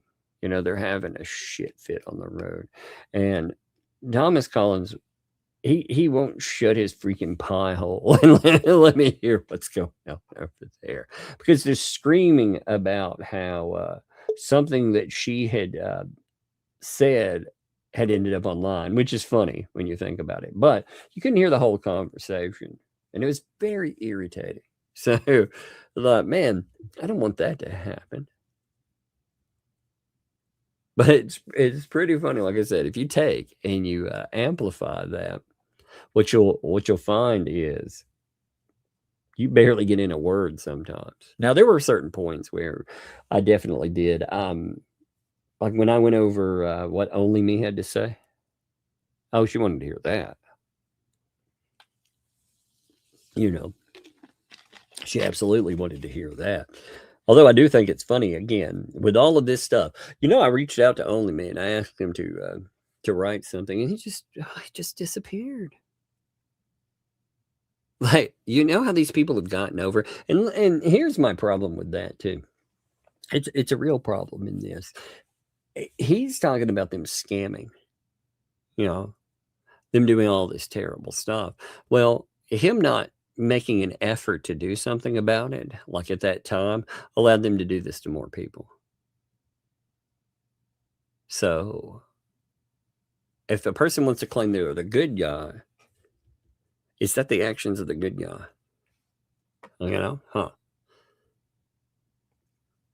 But regardless of what she's saying, like I said, she doesn't have the information to say that's what the shits that's in her head. That's a lot of people are putting in her head. But what was funny is he said, I made sure she made contact with me. I wanted this one first. Wait, what? Well, if you want this one first, you would have said, I want to play this for you first, not I wanted this clip for what? Slush Mouth is giving us instructions on how things are said. Again, this chicken skin consuming. This is how some of this sounds. I'm just that tug that I mean, there are points again in some of the transcripts where it thinks that she is speaking Chinese. There's another one where it thought she was speaking Russian because she is such a slush mouth. No, it doesn't matter how you say it. So apparently there's a difference, though. And if I would have said, I want to play this for you first versus I want this clip first. Look how desperate that is. This is what they're selling to their moron of an audience. And these people have to be morons to buy this kind of shit. If they want to believe that Michelle Preston's a liar, fine. They want to believe Michelle Preston's a liar. They want to believe that all the big donors that stepped out are liars. All these other people that have asked questions and been blocked, they're liars. I mean, at what point are you like, wait a minute, maybe there is a problem? You know, Miyagi again, a person that was a backer that not only got blocked and called a liar, but got doxxed in the process too, because they had a problem with something. Oh yeah, that's fun. I remember too when it's really funny because they loved Miyagi back when Miyagi back when made a video about myself. Did you see me out there? Oh my God, I'm gonna dox the little dog. No, you know. I covered some of the stuff in one of her videos back when she didn't like that and freaking made a response video where she made it clear she didn't like me then. And that was okay. She's allowed to. She's absolutely allowed to. And since then, I think she's become aware of the realities again of some of these people that she was around then. You know, and things like that, they shift. You know, these people are, they're manipulators. And I can forgive people being manipulated. What I really have problems with, though, are people that have been around this for a long time and they still believe it without any kind of proof. You know, but he didn't say clip. He was saying, clip, if you had a conversation between you and her, you would have had it. Play the whole thing, please. Play the whole thing, please. Tell me everything you hold and tuck. He wouldn't have said, I want this one first. And that means you got something from somebody, okay? That was the first clue that this conversation was bullshit. This is not a conversation between him and her. And then the volume. Oh, no. Volume 2. Yeah. What happened was he was listening to a conversation between her and Tina. Tina recorded the damn. I thought I recorded it from her. Now it's Tina recorded it and it's showing you pieces of it. Then, you know, and it's funny because you listen to Meg's stupid dumbass. Look how bad. Look how bad they hate her. You know what's really funny? You know what really upset them? We've all had a little go at listening to that initial conversation, let's say. Yeah, Meg vetting. I like how they think they're they're friends with Megan, they can show it. Oh, that Meg, I love her. Yeah, Megan's actually heard the entire thing. Fun times there, but no. She's having a just shady ass person that's recorded something and sent it to you. This isn't vetting.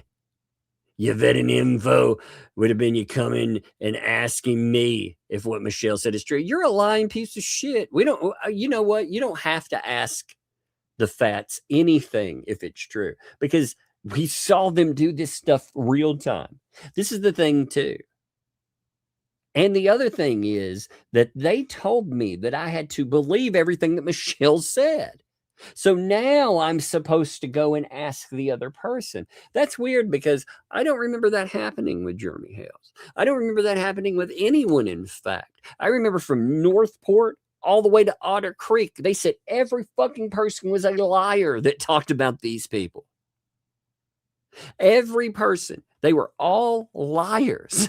But now I'm supposed to go and we're supposed to vet with them, you know? But then through all of this, while all of this is going on, John Cook is all up in the chat, and John Cook through this whole thing is like, oh, I'm going to sue. We're going to sue. I finally have a cause of action where I can sue you.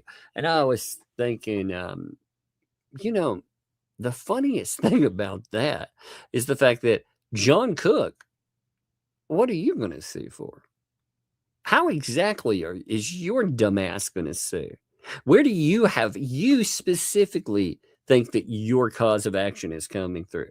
And I know Michelle Preston knows for sure she won't sue. In fact, hey Michelle, since you're so keen on it, why don't you post about how that wasn't a conversation between me and you? Why don't you post that? You know, maybe I'll post in some other things with you talking about other folks. Maybe we can have that. Why don't you do that? Why don't you bet real money on it? Why don't you bet your property on it? I mean, you're going to lose it anyway, right?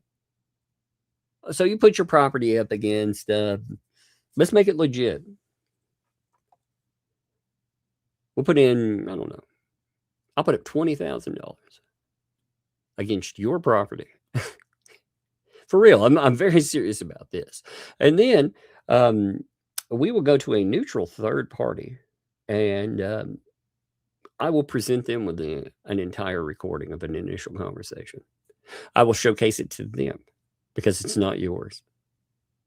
It's not the ThATs, but I will show it to them, and they will authenticate that it exists. And then I'll walk away with your property. How about we do it that way? I mean, if you really want to play that game, we can.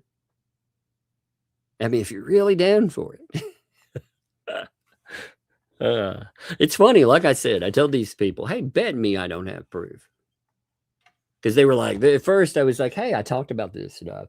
And they were like, oh, they didn't offer proof, you know, because it's fake. Nothing ever happened. It's all fake. And I was like, oh, well, that's interesting. Bet me $10,000 that it's fake, that I have no proof. Not one of these idiots would take me up on there was nothing there. There was no conversation. There was nothing.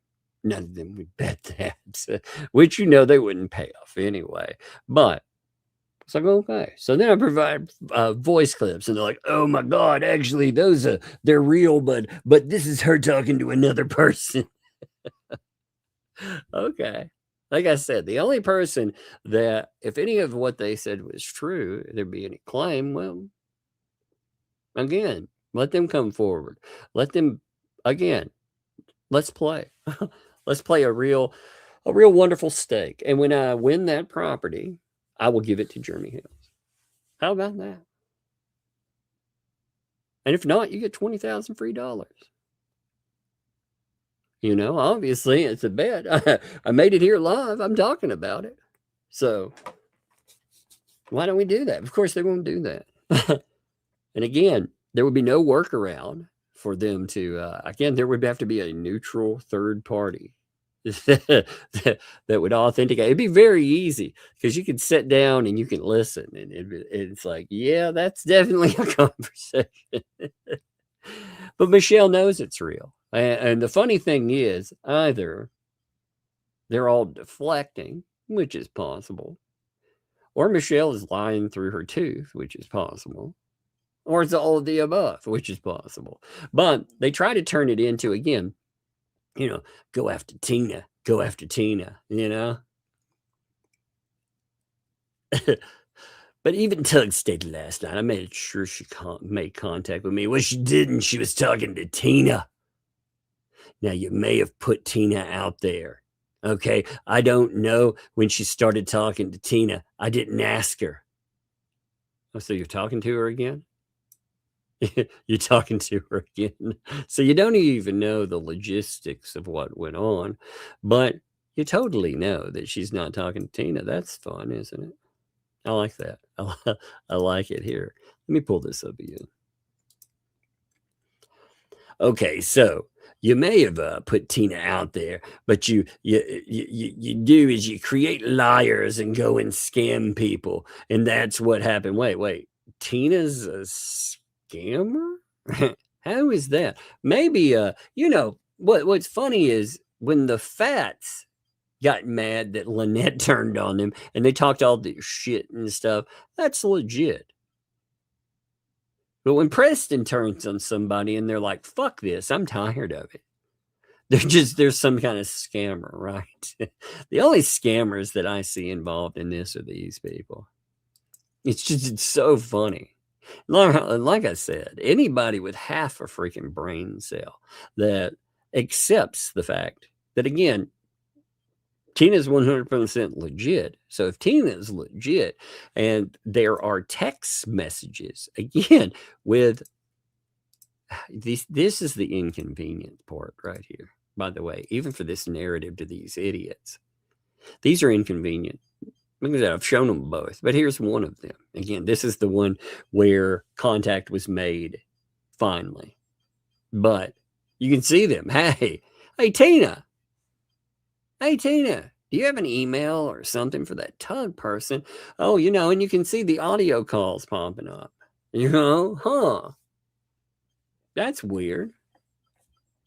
Because that's how she calls. Like I said, you see it popping up with the messenger. That's how she does stuff, and they know that's legit. And this is a real problem for them, because again, she's wanting to reach out. She's wanting to make contact, and to make contact through voice. So they have this little problem of Tina's legit. Okay, so they admit that. She's talking to Preston, but it becomes inconvenient when it's like, oh, wait a minute. There's messages. There's actually two of them where Tina is asking for her to make contact with me. It's so funny, isn't it? Yeah, look at the length of those calls. Yes, exactly. I mean, they are monsters, aren't they, Rosalind? And that the thing is too,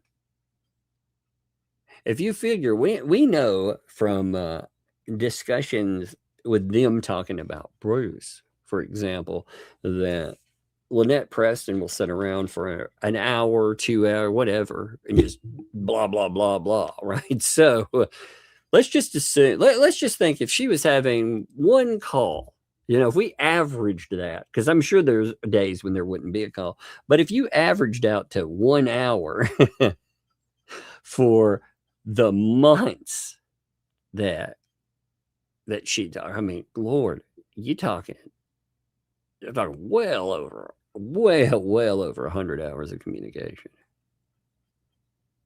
So what in that is she going to end up saying? And that's the amazing part of it. But you scammed her.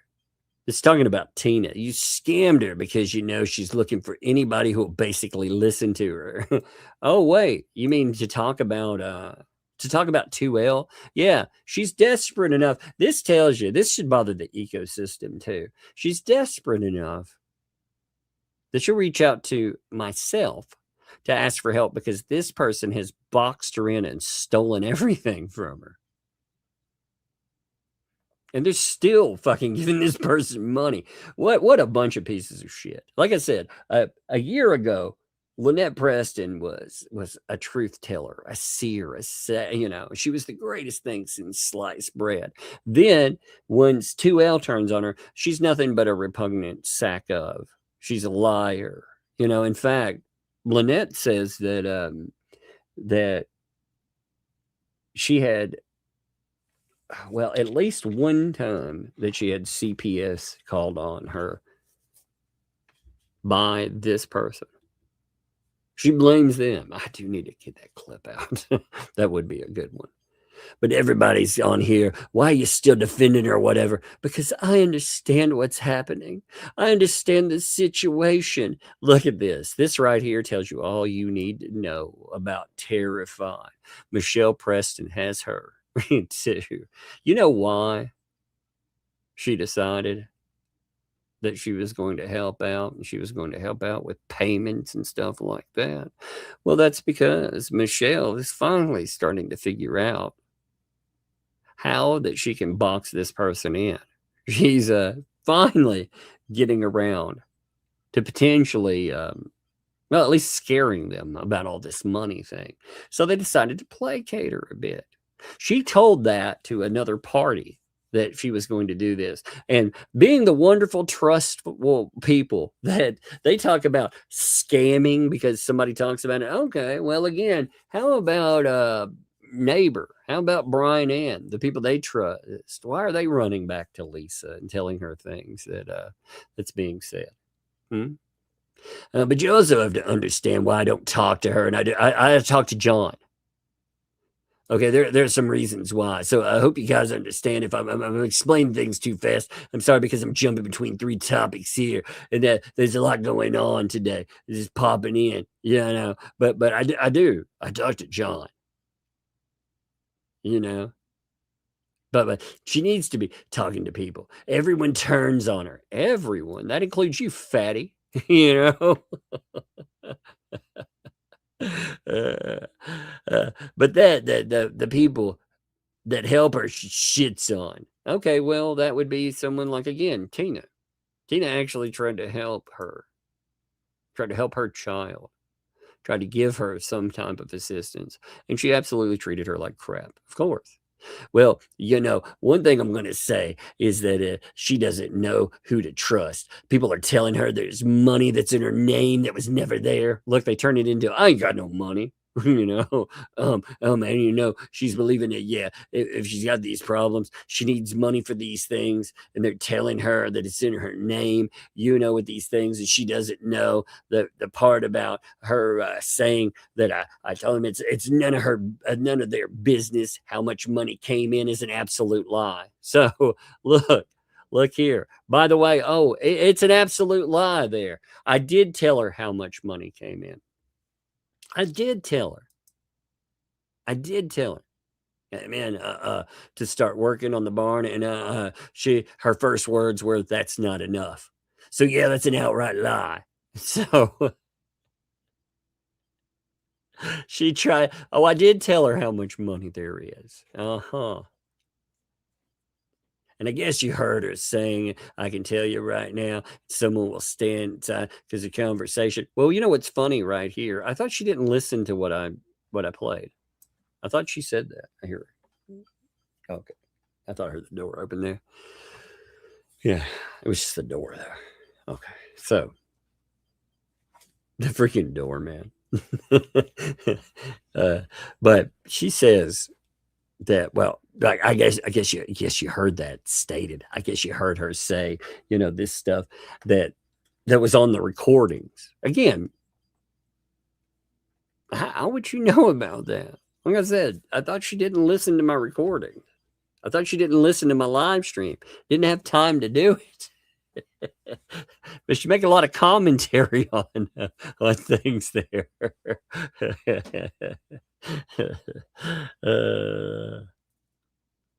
I kind of love that.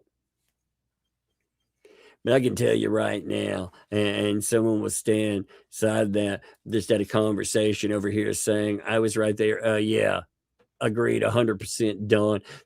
So wait, I was right there. So look, they're all ganging up to call Lynette a liar. That's hilarious. So you wait a minute. Did you have permission to have three-way calls with Lynette Preston and stuff? Did you have permission to have all these people listening in and I'm sure like recording and all kinds of other shit? Does she know that you were having calls where she had an audience? That's really strange. And if y'all were having those things, huh? But look, this is all about the child. Now it's about the child. You don't protect the child by taking away everything. No, you try to make things better. Oh my God, man. I smell the fundraiser. And again, they also say with the drug thing. Now that's a conversation for another day. But Lynette, I will say, if those things are true and there's a certain substance you're taking because you're racking through medication, that's not a way to go. That is not a way to go. So I really... I would really like to say I don't believe those things, but I definitely do. I definitely do. But anyway, they're going to sue me over that, though, right? They're all going to sue me. So I hope the games, they commence. And like I said, you can put this out there for anyone. Again, make it very clear. Lynette Preston knows that this conversation, it was real. Lynette Preston knows that she gave up, or she was told that it was recorded. That's all you have to, when you call into a helpline or anything else, and they're like, oh, this call is being recorded because of blah, blah, blah. They're telling you they recorded your call. They're actually, you are giving implied consent that you're okay by staying on the line. So you don't have to be like, oh, yes, of course, I'm okay. If they continue on with it, that's consent. So you definitely, she gave up consent. She understands that. And yeah. But anyway, so let's hit some super chats. But like I said, if they want to play this thing is not real, then again, she can bet her property against, I'll bet $20,000 against it, that it's quote unquote not real for her. We'll see how that goes. That way we can skip all the middleman and we won't have to have an auction. I'll just get the free property there. And John, actually, if you want to join in too, I'll put up we'll do a $30,000 bet. You can put up all your property and we'll do this legal like. So again, I'll put up everything with that. We will get up a middleman, like I said. And yeah, we can take care of this problem right now. Bad neighbors shit. We can get away with that one poof. Because they know they're full of shit. So put up your property there. I'll put up $30,000. Be a quick, if Lynette, if you're so sure of it, say that's $30,000, just boom, you'd have right there. I'll supply the date that it happened to a third party. I'll supply them all the text. I'll supply them, I'll supply them the initial conversation. We'll see how that goes. But anyway, let's hit some super chats. Wouldn't that be fun? Again, I'm very serious. I'm very serious. But this won't be something, again, we'll put a bet on paper. We will definitely have this where if they want to play that, it won't be something where they're like, no, I didn't do that. Oh, no, it'll be real. It'll be legit. If I want to do that, again, I put that out in public. Mark it. Talk about it. Throw it in their faces. Won't that be fun? So anyway, let me see. Let me start with one thing out here first. Let me check something real quick. Okay. Good Lord, man. All right, here we go. So, Bunsen Rockin' Stone. What's up, man? Thank you for the 14 months. I am definitely entertained. 14 months. Wow. I know it's crazy, isn't it? 14 freaking months already. A lot of fun, isn't it? Good times, fun times there. Sailor Dark Jupiter. Hey, how are you doing, by the way? It is good to see you. And your birthday. That's awesome. Let's bust some songage. Of course, I love it. Let's have a little bit of Happy birthday from both of us to you. Happy birthday. Happy freaking birthday. May all your dreams come true. Happy birthday. We love to have you here. Happy birthday. Here's to another year. And it's good to see you there, by the way. I'm glad that we've been able to, again, you see these numbers, 14 months from people, birthdays, 30 months from others. Amazing. It's beautiful there. I love it. I hope you've had a great birthday. You know, I do. I hope there have been a lot of, you know, I've had a few people write as well, and they're having problems. I mean, I'm not going to note anything about you, obviously, for any folks there, but I know there are people that have problems during holidays too. You know, they have a rough go of it. And if you do, the first thing I would note is talking to a professional, and that is not an insult or anything like that. It's just that is a person that is removed from a situation. They can look at something. They can help you diagnose what the problem is. If you need medication in the moment, there's nothing wrong with medication. Maybe you need it forever, but maybe you just need it in the moment temporarily. Maybe you don't need it at all, but they can diagnose you. They can figure out if you need something like that. And then they can look at things and look at it and see if this is something that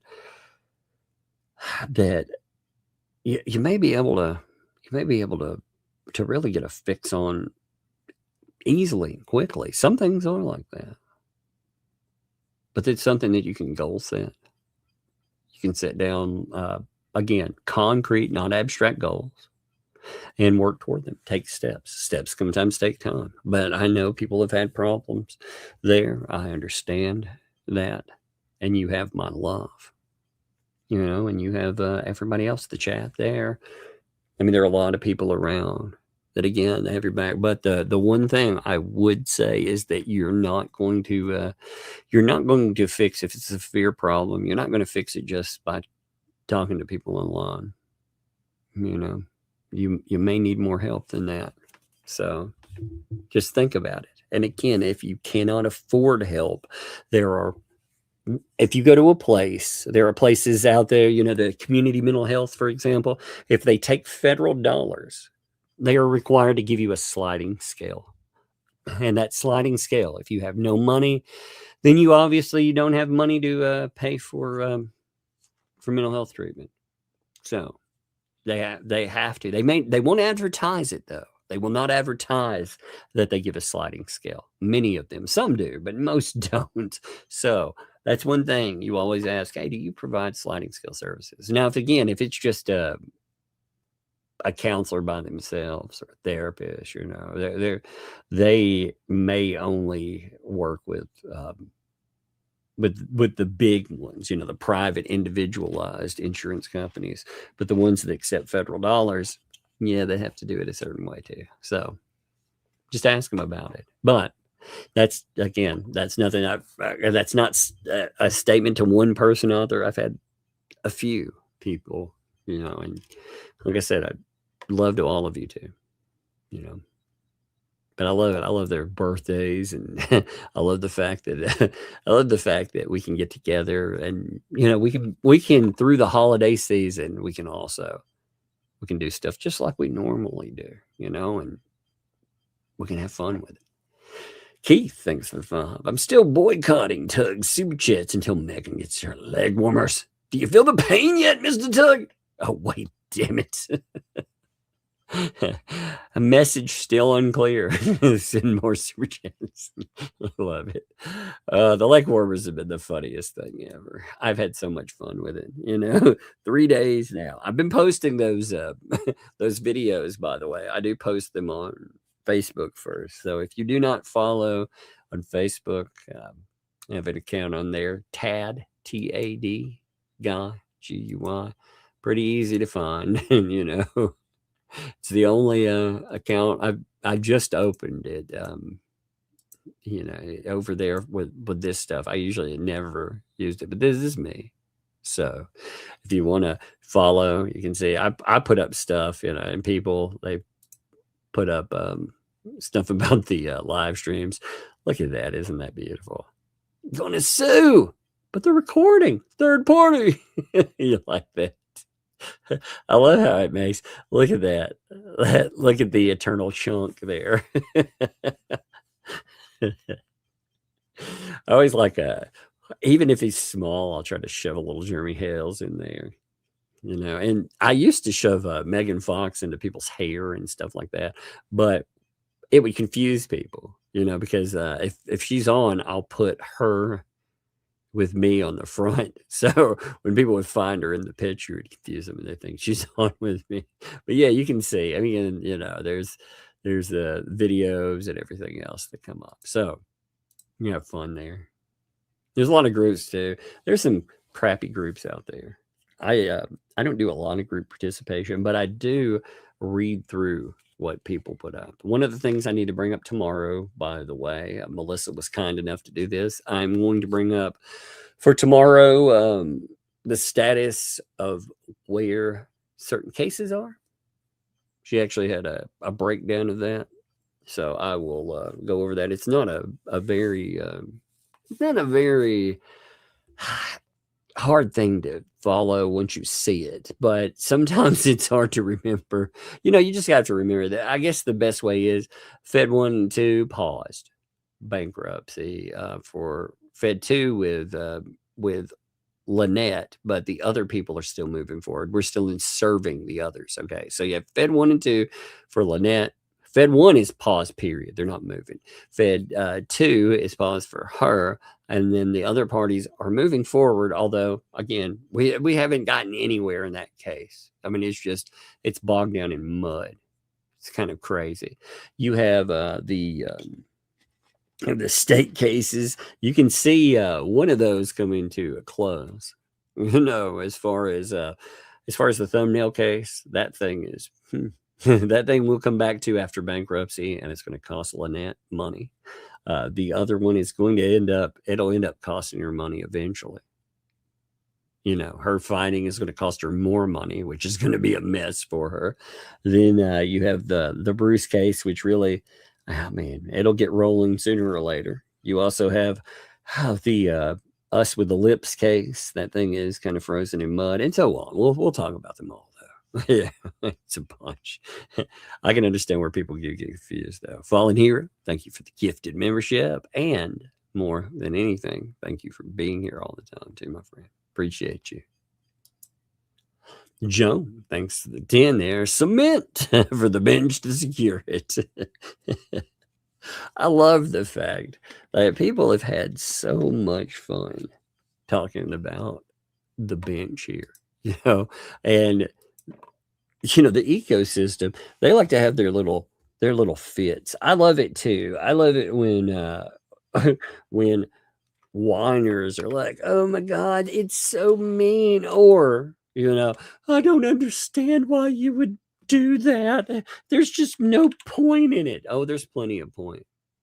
A memorial to commemorate the fact that these people are scammers. That's exactly what we've accomplished there. And I think it is the funniest thing. You know, let me see. 1 second. I was looking up something real fast. I like the fact that at the end of the day, like these idiots are what in the world? I was looking for something real quick. I didn't see, somebody told me I needed to check out the doing real estate.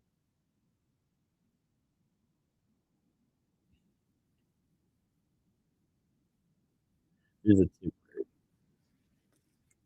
Oh, look, we have a temporary bench. That's good, actually. There's a bench that that Travis put in. I'm gonna have to bring that up tomorrow. I was looking at it real quick. That's funny. I'll bring that up tomorrow live stream. Travis is funny. He's a funny dude, you know. William, thanks for that. That threat troll letter is proof that they need to have Germany Cricket be the top editor. His spelling and grammar is far better. I know, man. That's the one thing I really that I'm hoping that again that person is a troll, because if they're not, that is ghastly. You know, that is very much ghastly. Even in the you know, even with a troll though. So they make sure to put in threats, which astounds me too. So even if it is a troll, there are threats that are established in there. Yeah, I just saw that. Max, thanks to that. So you show the end of the Willis video. I'll pull that one up for tomorrow. That way I catch everything in it. But I appreciate it too, Max. Hey, thanks to Max has posted he's posted all of the documents that have come up as well. So if you're wanting to just see a document by itself and, you know, to look over everything, he's got, like I said, he's got them on his channel there. It makes it very easy to go over documents. I think that was a question. You know, there are people that post them on Facebook. Do a good job with that. There's on YouTube, you have posting. So again, there are people that do a good job with that. And props to them. Okay, the cat lady, thanks for 17 months. I believe though knew dough was paint chips. Would that make a difference in his reaction? Should, but you know, he should get the he should get the point too. I mean, Bolitho has already seen paint chips try to break up this thing. He's already seen it. He saw him do it with his dad. He saw him do it with that header there. I mean, they have done nothing but kind of stick a middle finger up at the court. Again, they hope that they can disrupt this case to the point Bolitho is like, hey, I just want this out of my courtroom. The problem with that again is Bolitho in some of his rulings, they don't just leave a lot to be desired. They potentially cause again reversible error. I think one of the biggest errors that he ever made was talking about using court funds for LP. And him talking about, again, other cases, because he mentioned, you know, the other cases with some of these people, or the other case. He mentioned Fed 1. I think between those two, that I mean, again, that could showcase bias right from go. I don't know. But we'll see. Andre, thanks for the tip. They can't stop sticking their noses in other people's business. Indeed, well, it's profitable for the fats, especially. You know, if they put their nose into like the memorial thing, for example, that was very profitable for them.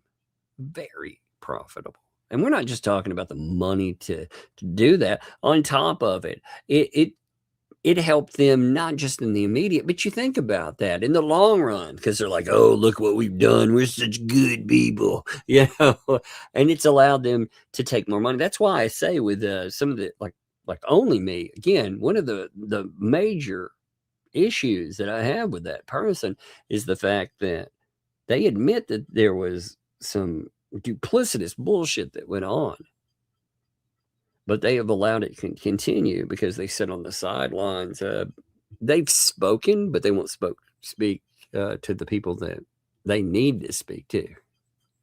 You know, bumping their gums in a chat. All that says is that they're just disruptive assholes. They don't really want to help out with anything. And it makes me question, what did they want to do all along? Maybe it was just fucking create drama and bullshit. Who knows?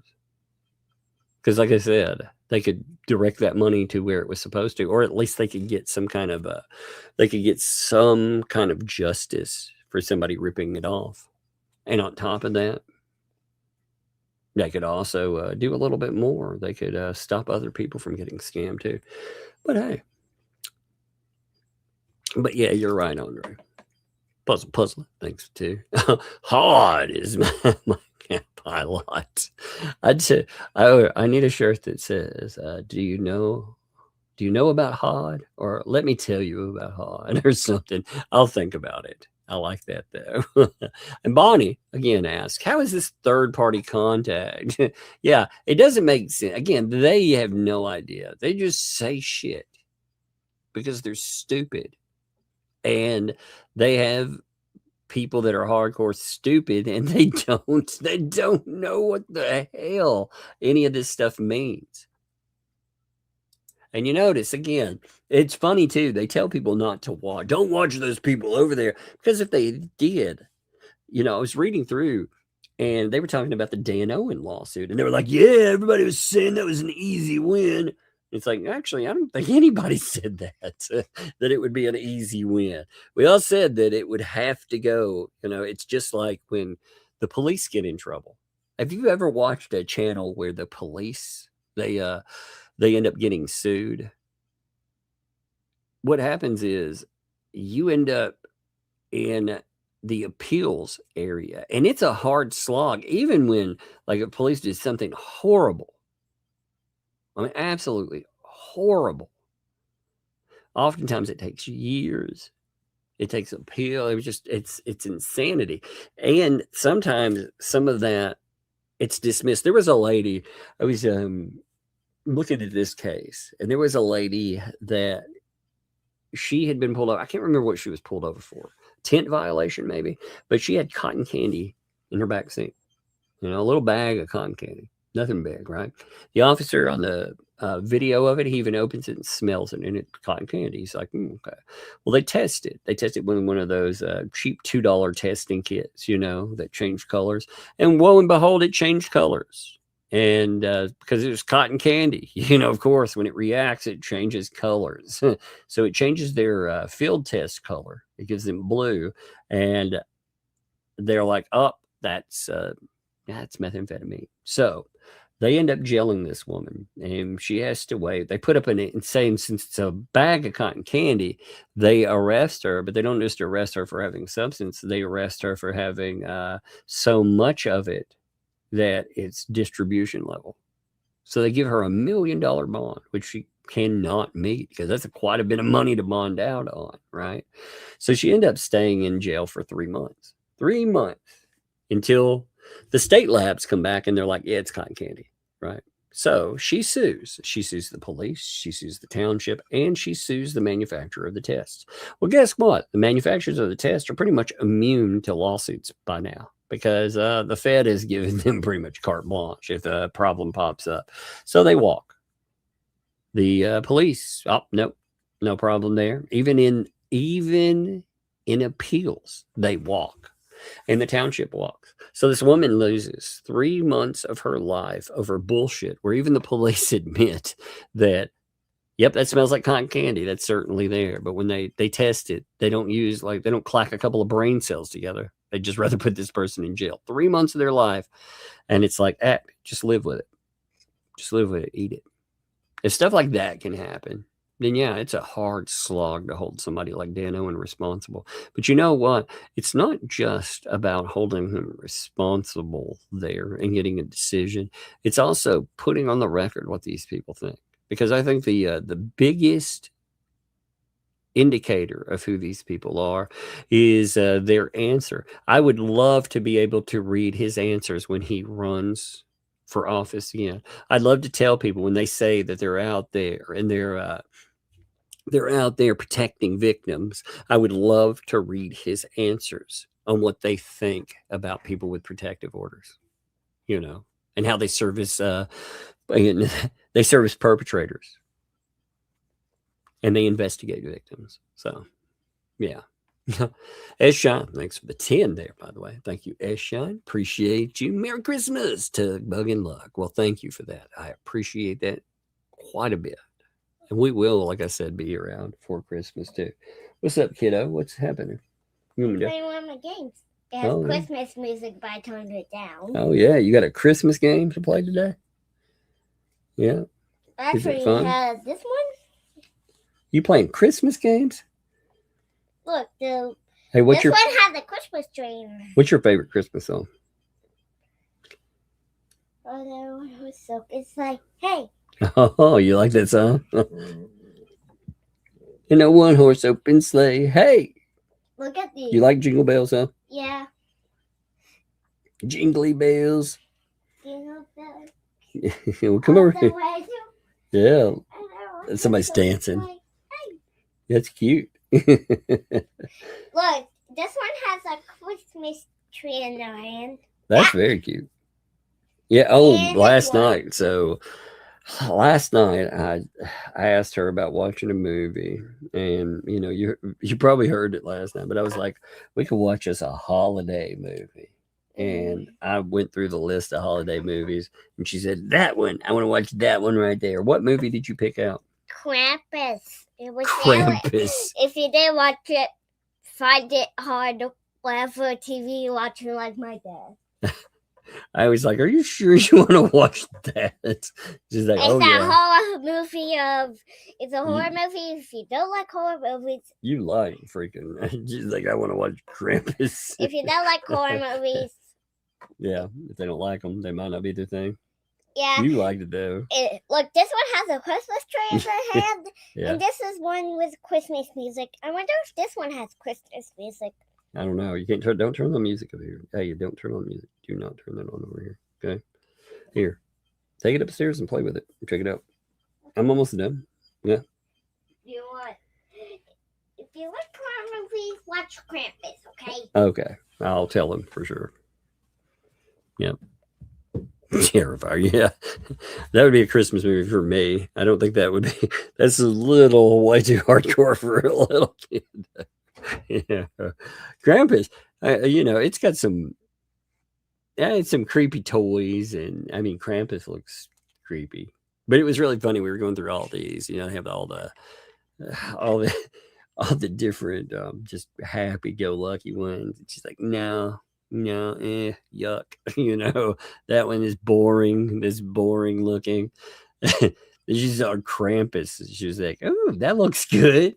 And I was like, that's a horror movie, you know. And I showed her the preview for it, and he's like, I want to watch it. That's what I want. I was like, all right, we'll watch it. I mean, I like that movie, but yeah, okay. Yeah, that was very entertaining, you know. No, Monica, thanks for the too. Have the girls seen? Oh yes, those blankets are amazing, dude. Like I said, I cannot get over how talented many of you folks are. Like for me, I just it takes years to perfect the skill many of you have in making stuff, and I give you kudos for that. But also, more than that, I appreciate it. Like I said, Monica, those are beautiful, and they were just. When I got this box. So it's this monster box, right? It's huge, and I'm like, I can't do much with it. Like, what is it? It's heavy, right? I'm not gonna be able to carry it. And they were like, no, it's not bad. And so I ended up picking the box up, you know, at the post office, and it wasn't heavy. I was like, what in the heck is in this thing? You know, what's funny is I thought at first, I was like, did somebody send me a box filled with leg warmers or something weird? Yeah, I'm expecting that. I am expecting sooner or later I'm going to get a box of leg warmers from somebody, which will be funny because they'll make fun. But it's like, is this? And then when I opened it, I was like, oh my God, this is amazing. So Monica, again, props there, you know, and all you people that send stuff. I can't say that enough. I mean, I feel blessed, you know, to have such good people out there that, again, you make beautiful things, you send wonderful things, and myself and the kids, we benefit from that. So 1 minute here. I'm trying to pull up a picture, but it is not wanting to. You know how that goes. There's a picture of a project. So check this out too. So this is a project that has been going for a long time, and I love it. Look. Now we're getting to the frame portion. We're deciding on a frame, you know. But look at this. Look at that. Look at that work. that has gone into this one too. This is going to be on its way to the Douglas. Isn't that beautiful? Got all that work in there. Like I said, you people are talented as heck. So many of you. And I love it. I absolutely love it. Those blankets are awesome. They also they look amazing. I think I'm going to put one of them right over here with myself, and then you know, the little one is like, yellow is mine, of course, right off the bat. And then purple, you know, I'll just like, oh my gosh, I love that. So yes, they've seen them and they love it. You know, I think I'll wait before they run off with anything until I'll call them Christmas gifts. They have a pretty good Christmas selection this year. I think Monday, the little one, my mom or their Gigi is going to give them their presents. So the little one will get her little refrigerator she's been talking about every time I ask her about it.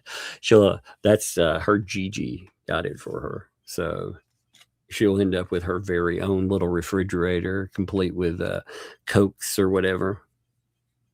It's so funny. I thought that was great though. She's asked for a couple of toys now. In the aftermath, she was like, I want some Legos. Not like a little Play-Doh, you know, but she really, when she boiled down, she wanted two things. She wanted a better TV, because the TV that she had was it wasn't that big and the sound sucked on it. So it's like, okay.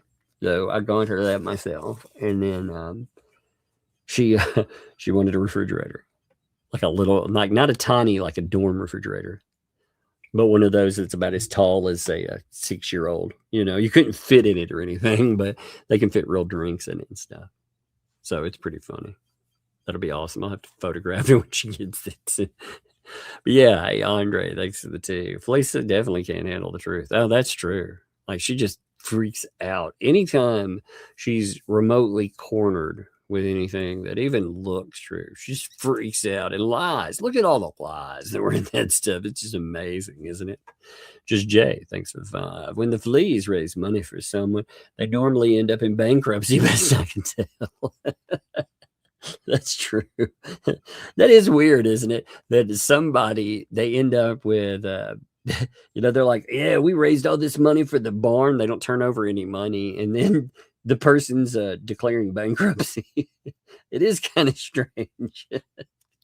It is like a curse. That is funny. What's up, old second guy? Thanks for the 5 there. Lurker tags. The best girls manage these funds. Probably. It's probably, if they would manage them, they might do better than me. They would definitely enjoy managing them. Jack's mom dropped a gifto out there. Thank you, Jack's mom. Much appreciated there. I like this too. I like the bug equals boss of umbrella guy. Yeah, it is funny. That's one thing that's kind of beautiful about being your own boss with things. They have a lot of problem getting you fired. You know, they try. They absolutely try, but they have a lot of problem with that. I get it. It's Oh, by the way, you remember that issue that popped off with a Megalodonus foe and a certain Facebook group? Yeah, that was probably a real dumb decision. That place, though, it's really, it was funny because they said, yeah, when they put up the prawn, they had a vote from their admins 3-1. And I looked at their admins and I was like, well, there's the guy who pretends that he's a neutral party. Okay. There's the other 2 that voted there are heavy anti-Hales ecosystemers. And they had one person that was not, I would say they had one person that was definitely not an anti. So 3 people, huh? 3, what I would say, definitely lean anti-Hales. 2 of them are hardcore anti-Halesers. Oh, they voted that way. Wow. And it definitely crippled their group. Good job on that, you know. Good job there. It's funny though, because I got curious about the person that was talking about all that. So I went back to the old quote unquote fan group, and I looked up their posts, and I would find things where they would complain about things like quote unquote fat shaming, of Stupid Dave. And it was like, well, that's fun, So calling Dave fat is a problem, but Dave, saying that you're like a married woman is fucking around or all that, that's okay. That's all okay. Again, when you react to people acting like douchebags, I don't have to die on the high ground. I don't offer people the high ground. Oh, I'm much better. And no, you know how you deal with people like a paint chip? You get down in the dirt too, and you kick dirt in their face. That's how you deal with them, because they will take the high ground and they will bury you on it. And I hate it when people are telling you that you are somehow obligated to not only, you don't just have to turn the other cheek, but you have to, you have to basically bend over and take it. No, that ain't how it goes, man. That ain't at all. So, but yeah, calling a dude fat is the same as those videos. That was a heck of a hill too. Finally, after it cripples their group, they're like, oh, I was wrong, I'm gonna retract that. Well, too late for that. Fuck. Yeah. Oh, what a mess. Emma, thanks to the 2 email sent a frame mock-up. See, I was looking at those. I'm not sure what would be the best pick. I could have if you want, here's 2 different ways we could do that, Emma. Either you may have a better eye at it than I do, or I could have a chat vote if you want to do that. That would be something too, because when I look at them, I don't know. Like for me, it's hard for me to vote, and something like that, because I always end up voting basic, like I just basic black, but maybe something else looks better. So I don't know. If you think something looks better with that, or we can have a chat. We could do that tomorrow. Just think about which way you want to carry that. Suzanne, thanks for the 2. Tina's from Pennsylvania. They said that in the What the Hell's video. Maybe, maybe she is. Maybe that's misdirection too. They could also be messing with these people. Who knows? Maybe she is in Jackson, Florida. Maybe she's in Pennsylvania. Maybe she lives on the moon. Who knows? Like I said, it could be anything. Sometimes you mess with these people, and they're pretty convinced that she's in Jacksonville, Florida. We'll see. The whole thing too. The funny thing about it is, again, they're talking about Lynette wants a conversation with somebody. She gets it. She plots against these folks, and they're so desperate. They're like, oh, that was just her venting to someone she thought was a pal. I love it. Travis, thanks for too. You get to see my 15-year-old. Oh man, tomorrow too. That's great, dude. How's all that been going, by the way? You should write me, brother. Let me know how things are going for you. But that's good, man. It's really good. I'm glad you're on. Hey, I'm glad I'm here too, my friend. I'm going to send, by the way, tonight, of course, as a Saturday, I will send you all over to Flashcast. Again, if they talk about social and political themes, they laugh at all kinds of stupid. If that is your thing, then you will enjoy yourself. If you offend easily, you probably don't want to be there. But one of the things, like I say, a lot of people in there are good people. That's one of the when the chips are down and I need people in my corner, man, Yellow Flash and people have been there, and I've appreciated them for years. But yeah, man, you definitely let me know how that's going, Travis, and love you, brother. That's good, man. Connecting, it can be crazy too, but it's got to feel good. I'm sure it can feel, you feel nervous and everything else too, I'm sure, in those moments. But yeah, hit me up if you want to. Hey, Shine, can I get a birthday song? Is it not your birthday? Are you messing? I'm going to give you a birthday dance. How's that? You want a birthday dance? Is that what you want? I'll give you the short arm dance, Happy birthday from all of us to you. May these little short arms make all your dreams come true. Oh, yeah, short arm dance. Love it. The AI, man, it made a mess of those little arms, didn't it? I love that. Rob. If it, I can never tell. Like, it's going to be funny. Like, if Sean's birthday is going to come up, and I'll be like, I don't remember. Is it really your birthday? Okay, I'll give you a real birthday song. I never know, man. You guys mess around so much. I'll give you a song. Happy birthday from both of us to you. Happy birthday. May all your dreams come true. Happy birthday. We love to have you here. Happy birthday. Here's to another year. Yeah, love it. Absolutely love it. Happy birthday to you too. Like I said, I never know when you guys are messing around. It's so fun. I kind of like that too. I like not knowing. That way, if you all trick me into like doing it real or fake, I don't care. Actually, I love doing birthday songs. It doesn't really matter to me if it's real or not. But I did like busting out the short arms. I've got this sombrero one too up here. Rob, thanks for the fun. How do you feel about being replaced by a flying pig? See Travis's video today. I saw that on the bench. I've got to watch it. I'm going to watch it and laugh about it, and we'll talk about it tomorrow for sure. A flying pig. Well, I mean, if it's good at what it does, you know. If it's good at what it does. Rosalind, thanks for the 5 there. The 5 memberships there, rather. My brain, Rosalind. I went blank for a second there. Rosalind, thank you for the 5 gifted memberships. Thank you for that, for sure. Notice, I was looking for, I was like, oh.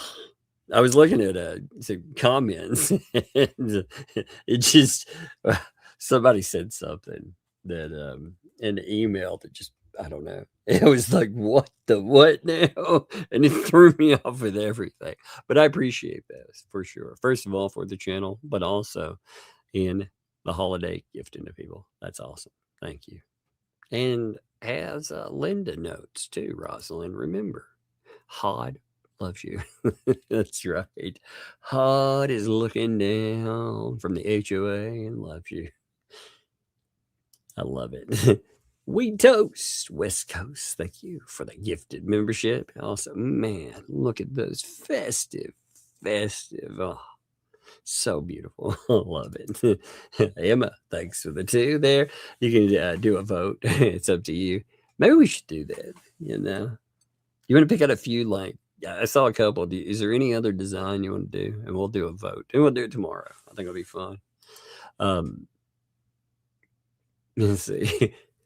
And thanks for the 18 months. You could open packages in umbrella mask. Well, yeah. The only problem, like live, my problem is I don't do any of that stuff live because I don't even hook a camera to my computer. And the reason I don't do that is because there can never be a live slip up. I've known a bunch of people that have made from small mistakes to massive ones with camera. So I don't even have a camera that will hook up to my computer. I don't have it set up where it'll do it. Now, again, I could record footage doing that. The one thing I run into, again, with not just me, but, you know, with the kids, like opening stuff. I tried it with a mask at one time, and the little one kept pulling her mask off. She'd get excited and pull it off. But maybe we'll see. You'll see. I'd like a happy medium. I tried photographing and being like, hey, thank you for this or thank you for that. But it loses some. And one of the things too is reflective surfaces. You know, they pick you up in them. And there are weirdos that will go through every detail of a video. I remember when I would do full capture of everything on my screen. You know, that's how you used to broadcast, right? For example. And there would be people that would go through every single detail on the back of my desktop, trying to figure out things, you know. Because that's why I brought up, I had one, I would mess with them, and I would take the pictures of myself, you know, and I would label the folder there. I would label it Tug Images, you know. This sounds really dirty when you think about it. Yeah. I'll put it in the background. And I remember one of those weirdos when they went through, they were like, "Oh my God, look, he's got adult material on there." I was like, "Yeah, it's full of avatar images, you morons."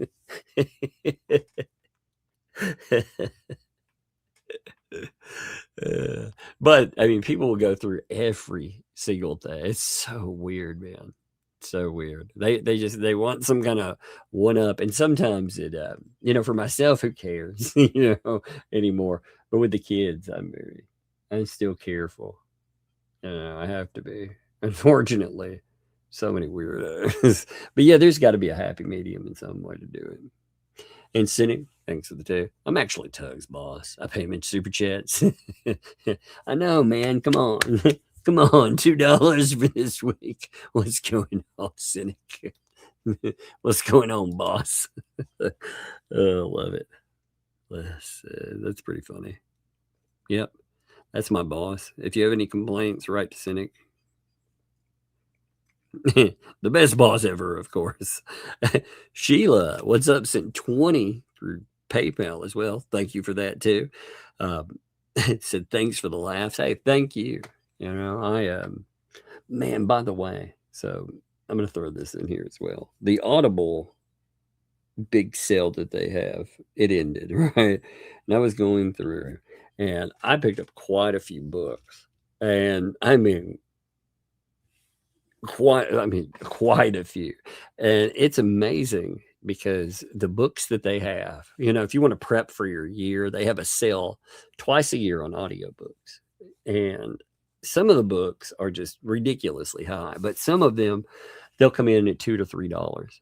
So I ended up picking up a bunch of $2 and $3 books, and, you know, prepping for my year, you know, for next year, because I like to listen to audiobooks. They'll do that again in a few months. They may have, sometimes during the holiday season, they'll have another pop-up that'll give you another week or so with their big sale. But they usually only do it twice a year, and sometimes they only do it once a year. That was pretty good. I was very happy with it.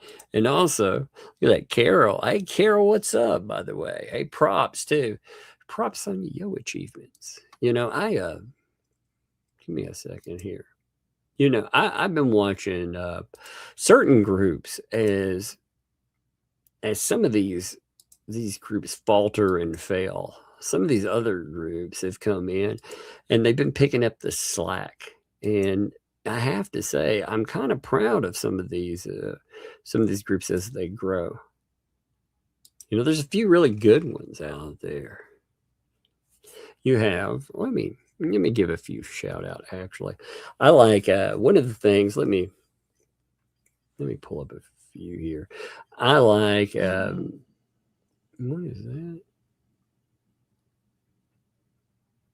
I like the Otter Creek, Florida Shadier Bunch. I thought that was pretty good with the, I like the Mark posts.